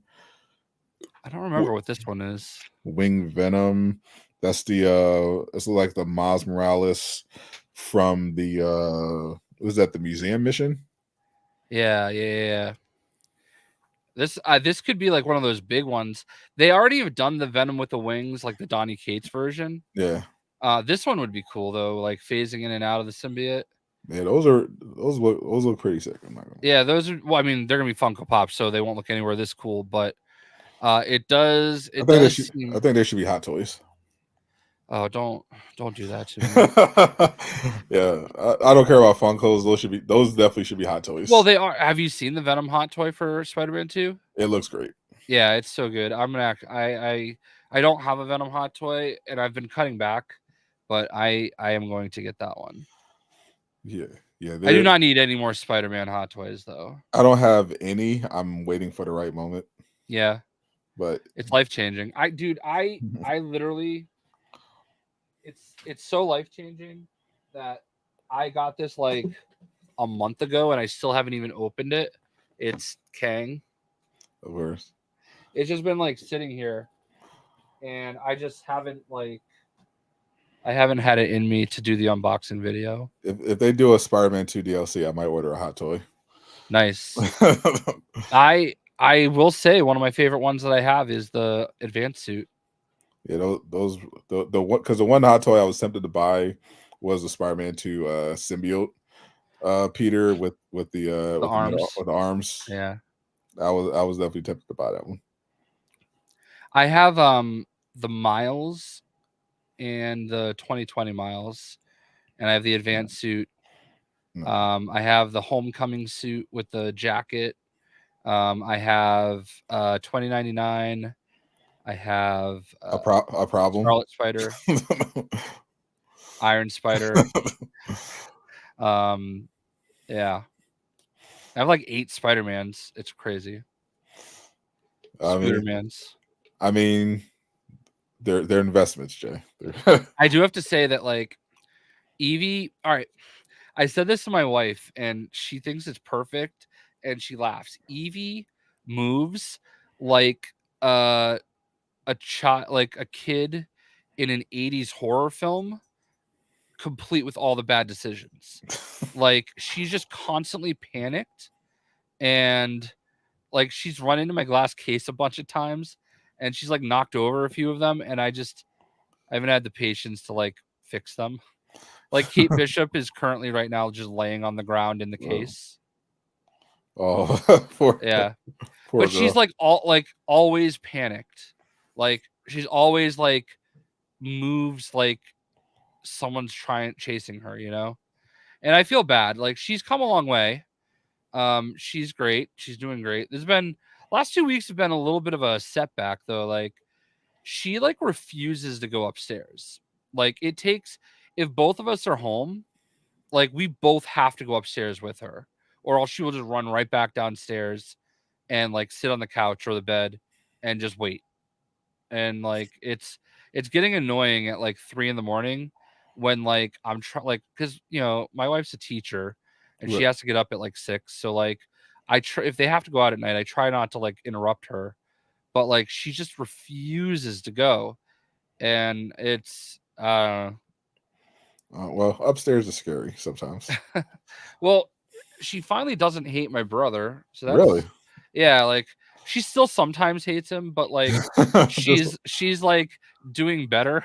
only So sometimes. yeah, it is pretty cool though when we take her to when we take her to my in-laws' house, they have like a huge yard and she just goes nuts. Oh So yeah, dogs love open spaces. yeah. So but like here though, like we'll let her out and she's got a good yard. She like launches off the deck. Like there's like, it's only like 3 stairs, but she knows them and she just like completely flies. And like, yeah, she actually almost took me out the other day too. But I was, Next time, get it on film. yeah, I was watching that time though. But yeah, but like, but also when we go out, like a lot of times she won't even leave the deck. And it's so weird. Oh, So I don't know. That's my Evie story. She's in bed, but Thor is hanging out with us. He Thor. is he had a rough couple nights, but he's actually doing better. And I talked to his doctor, his vet, whatever, and we made a change to his medication, and that seems to be helping. So fortunately it was not a $3,000 vacation. Yeah, those those vacations are quite something. But I mean, gotta keep our best boy alive. Yeah, we're at like over 18 months since his heart incident. I don't I like I he died. Like he Yeah. died, like his heart stopped. And I don't like to say that, but we're lucky. And he's so unassuming. He doesn't understand that, his heart can't handle some stuff. And like he tries to keep up with her, and that's just like the worst because like, bro, you can't do that anymore, man. You can get a little bit of exercise, but man, you know. Not can't do too much. But she's getting but they're both getting there. And like I will say that like we've Evie knows sit now, but Ooh. when she does it, like she's so dramatic. Like she'll sit and then she does this like weird head wave thing. Like I mean, it's, gotta flex. Let them know. yeah, it is pretty funny. So but yeah, met my niece and nephew for the first time finally on Ooh. Friday, and that went really well. So yeah, we're life talk with Jay and Sadot. Yep. What everybody came for. Always love to tune in.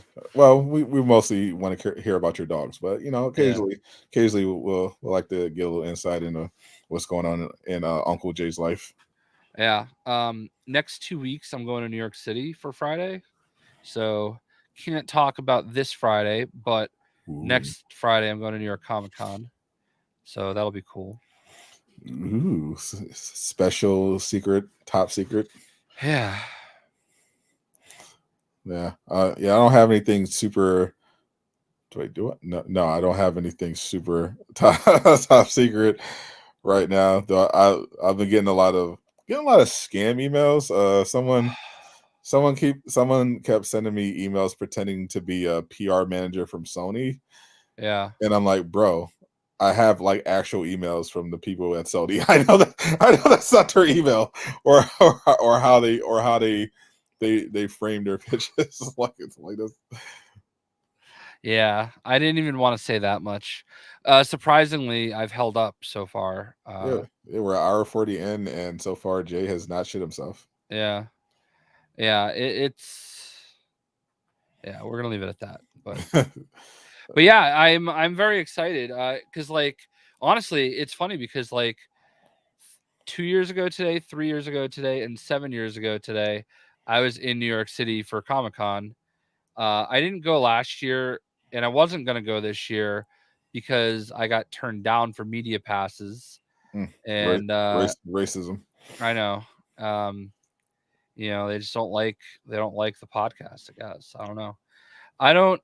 I wish I had like a reason why.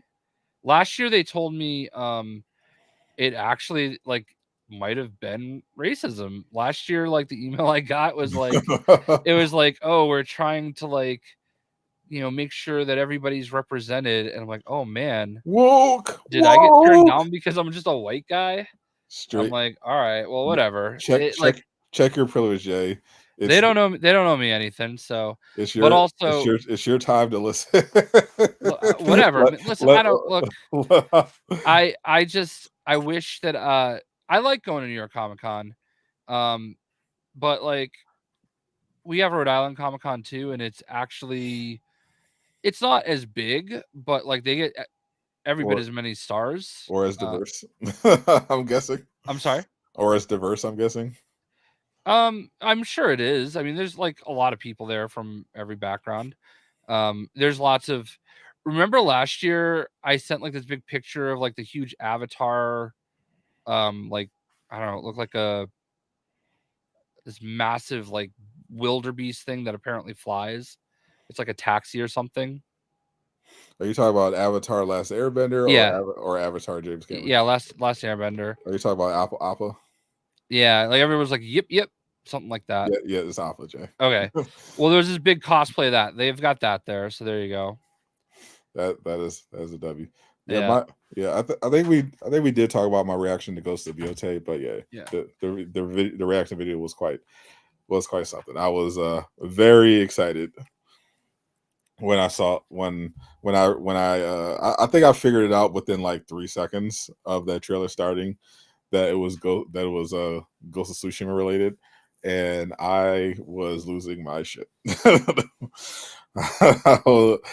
didn't care what it was. I was like, I'm just glad we're getting another ghost game. That I didn't care who it was. I just see, as soon as I saw Sucker Punch's name, I was fucking flipping out. Oh yeah, I was right there with you. I was watching, so I saw you do that.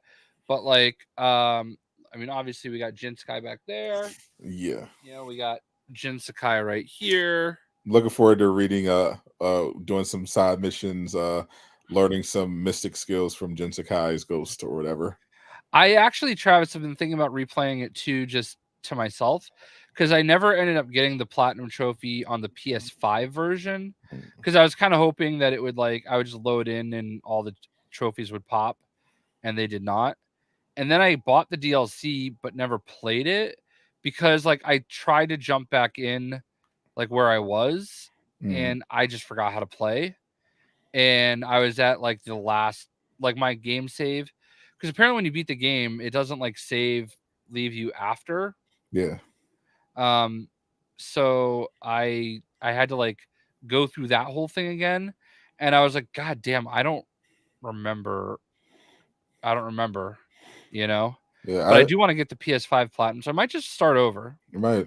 Yeah, after I beat the game for the first time, I kind of just ran around exploring. Then I was playing around with the lethal mode and the Kurosawa mode, and then they added the Iki Island expansion. Yeah, and I really want to play it. I finished that, of course, because I was just obsessed with Ghost. I was playing Legends mode all the time. And as soon as I heard about the Iki Island expansion, I bought it immediately. And I made sure to yell at people on social media who were bitching about the price.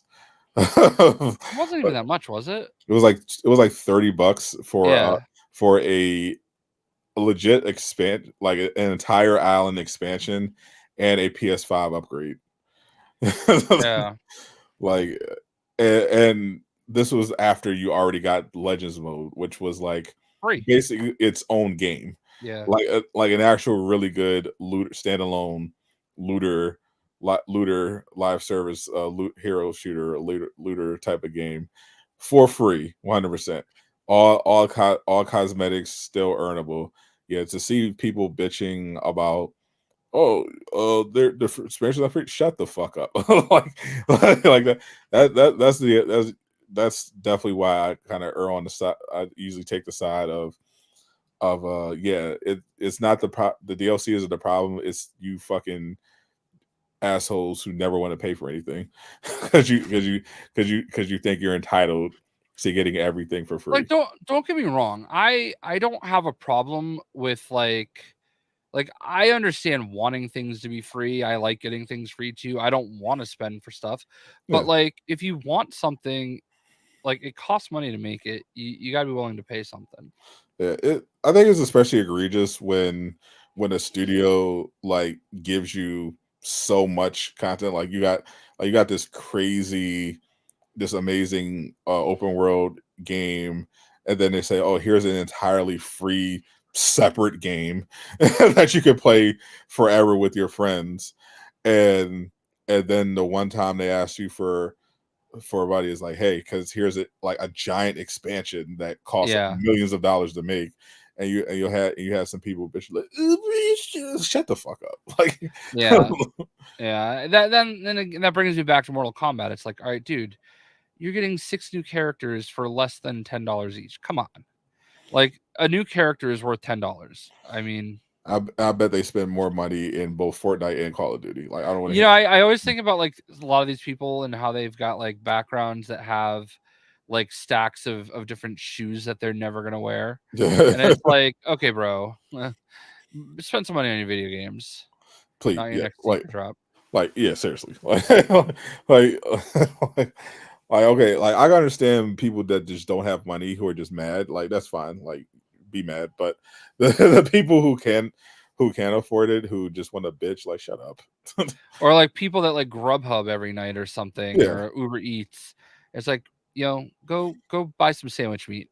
yeah, I guarantee you, like, there's like the overwhelming majority who bitch about stuff being expensive. If you look at their spending habits, you can cut substantially a substantial amount of stuff out of it and find the money for whatever DLC or expansion that they're complaining about.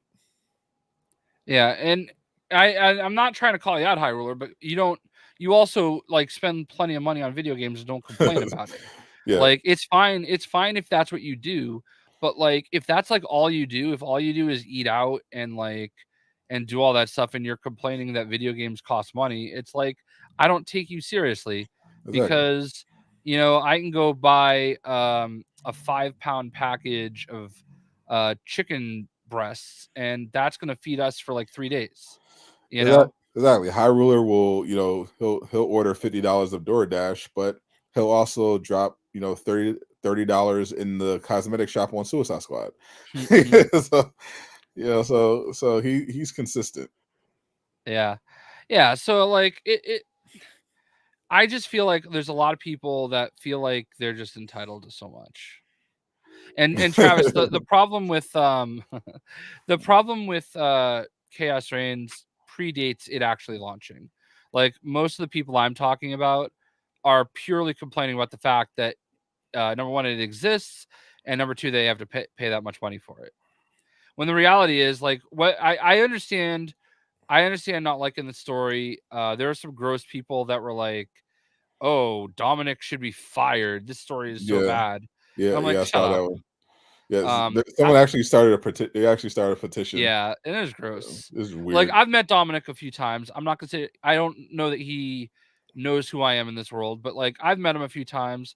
The last time I was out in Chicago last year, um, I I'm pretty sure he sat with us for lunch I'm sure he for knows like you do. 15 minutes. You're unforgettable, Jay. I'm sure he remembers you. Maybe, but the reality is he's a great guy. He loves Mortal Kombat. He knows more about Mortal Kombat than any of these people, and it's high stakes to write. And it's easy to criticize that you don't enjoy like the story. That's fine, okay. I don't love multiverse stories either, and I don't have a personal attachment the way that a lot of these Mortal Kombat fans have. But like they're tried something different with this whole game, this whole story. The whole purpose of it was to be a multiverse and how there are other multiverses of these characters, you know? And it's fine to give constructive criticism and say, hey, I didn't like the way they went about that. But Yeah. like the people I'm talking about, like before any of that was even known, before the story was known, like they were already on a heater because of the fact that just like MK11, there was an expansion that they had to spend money on. And I mean, it doesn't matter. You're getting 6 new characters, like whatever, man. And I mean, like they did licensing for Ghostface, Hmm. so Ghostface is finally gonna be in the game. Literally one of the most number one requested characters ever, and they're getting Conan, Arnold Schwarzenegger as Conan, and James Patrick's Terminator. Yeah. Not his character from Peacemaker though. Yeah. So, but yeah, and all those things cost money. Right. Well, even more. Yeah. So, yeah, we must have been saying with Dominic. I always, yeah, exactly. I always remember the story that they shared with us about getting our Sylvester Stallone to do Rambo in Mortal Kombat 11, and the guy that we were sitting with actually went to California to do the recording of his voice lines and everything.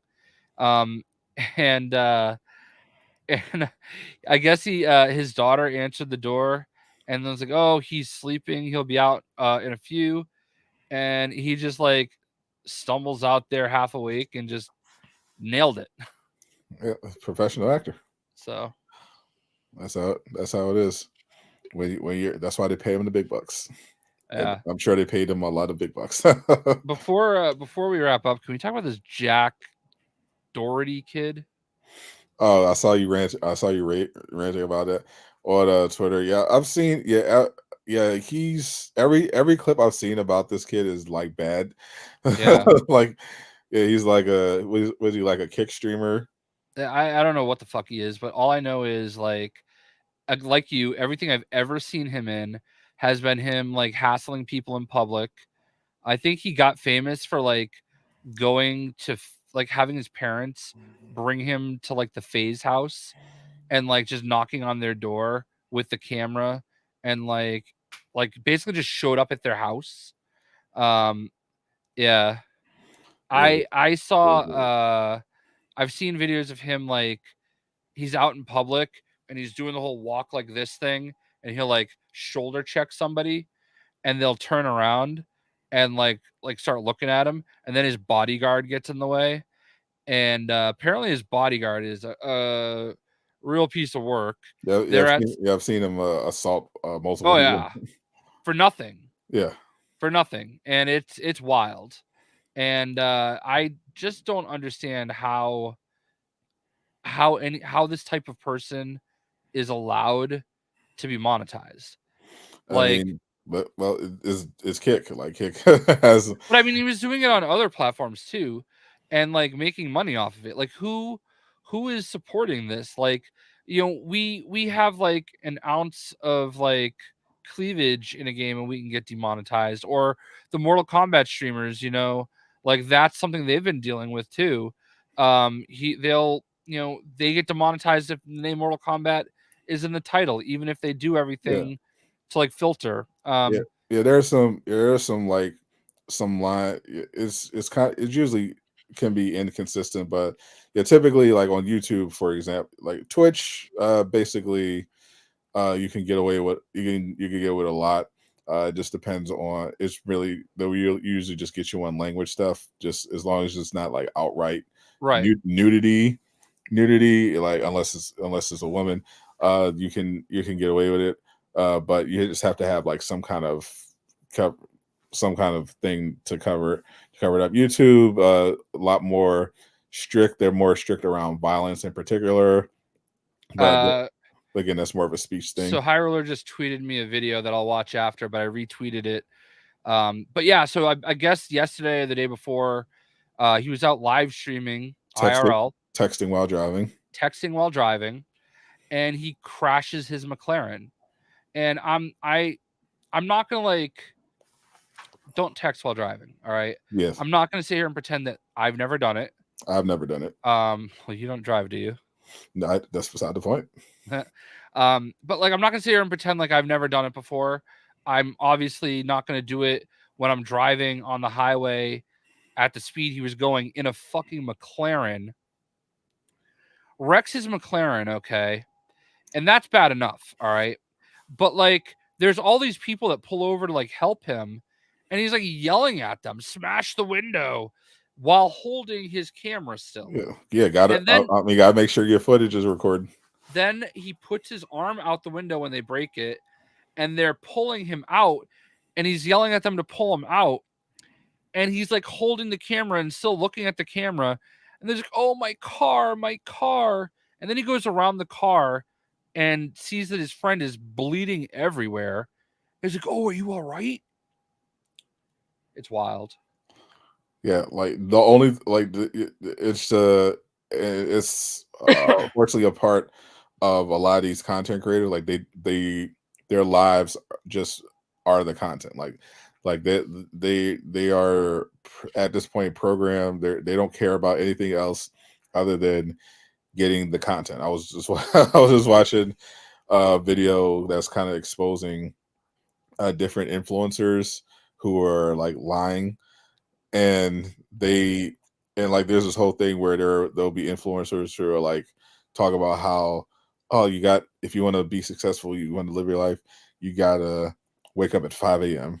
and they expose like a bunch of influencers who are literally just pretending to wake up at 5 a.m. There was one who was in the gym, who took a photo in the gym, and she's talking about how she's on that 5 a.m. grind, and like she didn't realize that there was a clock in the background, apparently, probably because she can't read, obviously she can't read clocks, so she probably didn't think anything of it. But you can clearly see it's like 8 o'clock.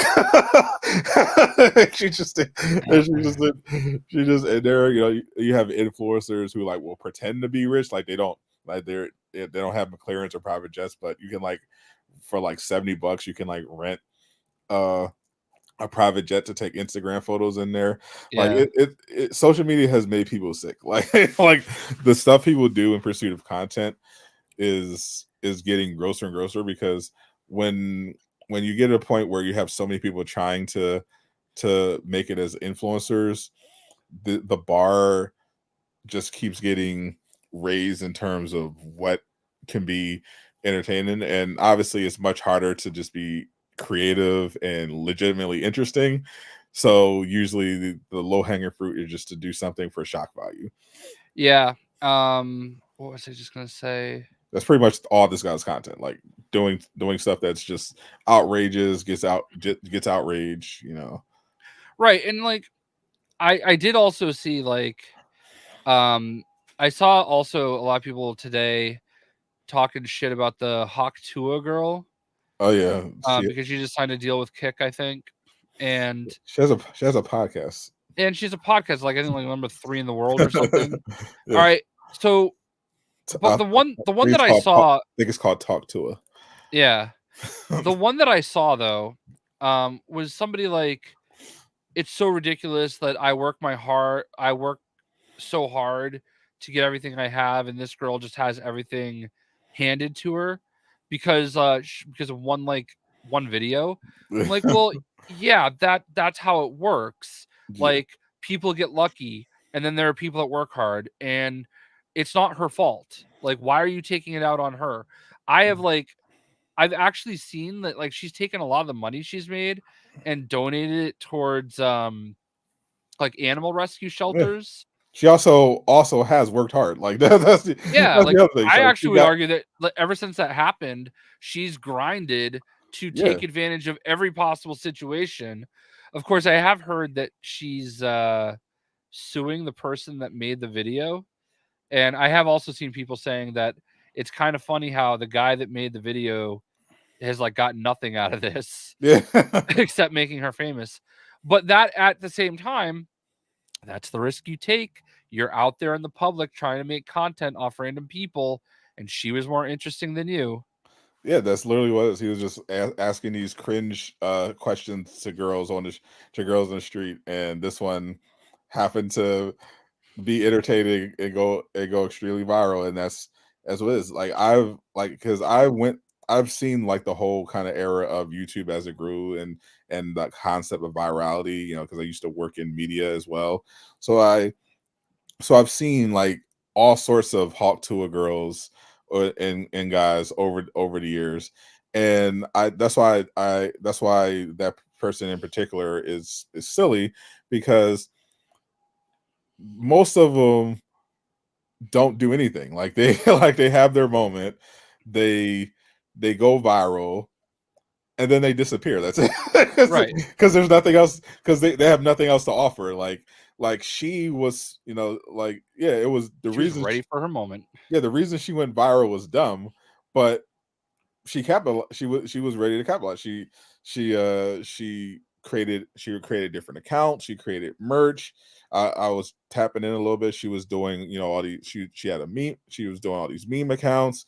She started her podcast. She was booking appearances. Like she was all ready to go. I've seen plenty of people who go viral and have no idea what to do after that, and they don't leverage it into anything. They just try to make a video, some cringe video to kind of recreate lightning in a bottle, and it just goes nowhere most of the time, and then you never hear from them again, and until it's like oh, whatever happened to so and so, type of thing. What happened to those leprechauns in Alabama people? Yeah, like Is that too old? yeah, you're like I remember the guy who sat in his car eating the Five Guys. Is like, damn, like that. Yeah. Remember that? Yeah, remember that guy? So Yeah. yeah. So he literally Dame drops. yeah, Dame drops. See, like he was in his car eating, recording himself eating a Five Guys burger, and just going crazy, just enjoy it, and it went viral. Someone made a remix song of it, and Dame Drops turned it into an entire career. Like Yeah. he's now like a professional food reviewer. He makes YouTube videos where he goes around to different fast food spots and even restaurants, and just reviews food in his car. Like, And that is now a whole thing too. and like it's an Like, entire genre now on YouTube. yeah. on My YouTube and TikTok. My Facebook algorithm right now is cooking videos, mostly fried rice and Asian street foods, but also just recipes in general. It's also cute dog videos, and now I've somehow managed to work in military people surprising their parents or families after not seeing them for a while. And those are tear jerkers for me. I do love those videos. I have my dad was a Marine, so I have this soft spot for it. I know what it's like, so. I don't actually know. I'm looking up Know Your Meme to see if I could find the MVP, the GOAT guy. Don't think anyone actually knows who he is. I actually don't care about this at all. I really don't. I want people to play video games however they want to play them. So if there are Xbox games that go to PlayStation, get that money. You know what I mean? I don't care. Damn right. I love being able to have the option to play games where I want to play them. So I don't really care where it is. I love being able to boot up my PlayStation 5 and play games that used to be on PC or Xbox. I just enjoy it. Wherever the games are, I will play them as soon as they come to PlayStation. I don't, I'm not someone who's worried about any of that. Yeah, this is exactly what I'm talking about, King Gojira. For some reason, I just have in my algorithm people making fried rice and with the wok and just going crazy with the spoon. And... Really, I have something similar. I have this song, this rapper named Lucid. He made a song called I think it's called Three. The song is like three chicken wings with the fried rice, and it's like this like Chinese themed rap song where it's a cool song. He's just kind of rapping about his time growing up in the hood and how he remembers, not having a lot of money, and he would go to the Chinese store, order 3 chicken wings with the fried rice, which is something me and many black people can relate relate to, because there's a Chinese store in every black neighborhood in America, Well, and he made this song and it went viral, and now it's like a year later, and like his whole, like, a lot of this YouTube channel, which is literally just YouTube shorts of him just having just videos of just Asian people dancing and doing various dances in place, but he'll green screen himself in the location, and they're just dancing along to a song, and that's like all the videos. But no matter how many I watch, I just can't get enough of it. yeah. So it's a country song. I am like, I also get a lot of like New York City like restaurant like reviews and stuff. And now that I'm gonna actually be there, I know I'm not gonna be able to find any of these places that I Not keep 100%. seeing. And I'm like, oh man, I gotta go there next time I'm there. So but I can tell you that I think I've reached that point where I'm gonna probably have to wrap it up. Uh He's got to poop. yeah. As racist as that is, everyone actually loves watermelon. That's Little known fact, I do not like watermelon. everyone except JayShockblast Yeah. loves I watermelon. got this like package um for Warcraft Rumble Pure Kick. And the only reason I haven't opened it yet is because I think it's only watermelon flavored stuff, and I I don't like watermelon flavor. Not most of the times I see people eating watermelon, it's some white person in the South eating watermelon on their porch and spitting out seeds on the ground. On the ground, white people in the South in particular absolutely love watermelon. Yeah, Chinese food is just it's just a thing where a lot of Chinese businesses just in generally just they just operate in black neighborhoods. Like they'll just flock to the neighborhoods, probably because they can get their business for like decent prices, because they'll be usually in the poor areas, so it'll be probably cheaper for them to get it. So they'll set up laundromat, they'll set up a Chinese store, and they'll get a lot of business because the food's good and it's cheap. I love Asian food in general. My dad was stationed in Japan for a year when I was younger, Chinese and food we is also elite. It's elite. yeah, we lived in Hawaii for 3 years. So like I know obviously Hawaiian is more Polynesian or whatever you want to call it, but like it's similar type stuff. Um, and like so I just grew up like with that culture and that we just loved that food, you know. Yeah, it's just great because I mean it's just great. Yeah, I every my wife and I every September 4th is our date anniversary. That's when we went on our first date. We went to Kyoto, which is my favorite Japanese hibachi place. And every September 4th, we go back to Kyoto, and we go there on my birthday every year too. I would love to visit Japan, though. Same. I did recently watch a video from this Japanese creator who talked about why people who live in Japan hate it and Yeah, end up leaving, and all the bad things about moving to a foreign country, in Japan in particular. So it definitely sounds like a place I want to visit, but probably won't ever live there. yeah. Well, I've heard it, and I'm like prolonging things, even though I'm like close to needing to run. But I would say I've all the videos I see about Japan. It seems like it's pretty. It's expensive to get there, Mhm. but cheap to be there. Yeah.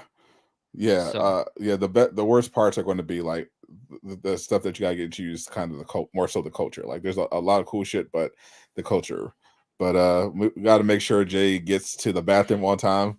Don't want him having any accidents in his chair. yeah. But we'll be back. I will be back from New York uh, for next week for the 99th episode. And then in 2 weeks after New York Comic Con, I'll be back for our 100th episode. And I do believe that it's going to be a fun one And I think Sadot seems to like the idea, and I think everybody else will want to be in. I think we'll have to like announce it on Twitter Yeah, that it's happening. yeah. I'll Give people a heads up. yeah, we'll give people. I'm gonna probably tweet about it tomorrow, Yeah, and Sadot can tweet about it separately, and we'll just let everybody know that the 100th episode is the 20th. I want to say 100th. Yeah, the 20th is going to be the 100th episode, and you're gonna want to be there because you could be there, like with us chatting. Exactly. So be on the lookout for that. Lots of stuff this week too. Lots of stuff happening this week. Dragon Ball Sparking Zero tomorrow.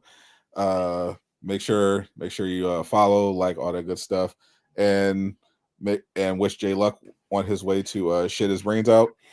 I'm Sadot the Gamer. I'm JayShockblast. Zip it up, zip it out. Peace, my naysayers.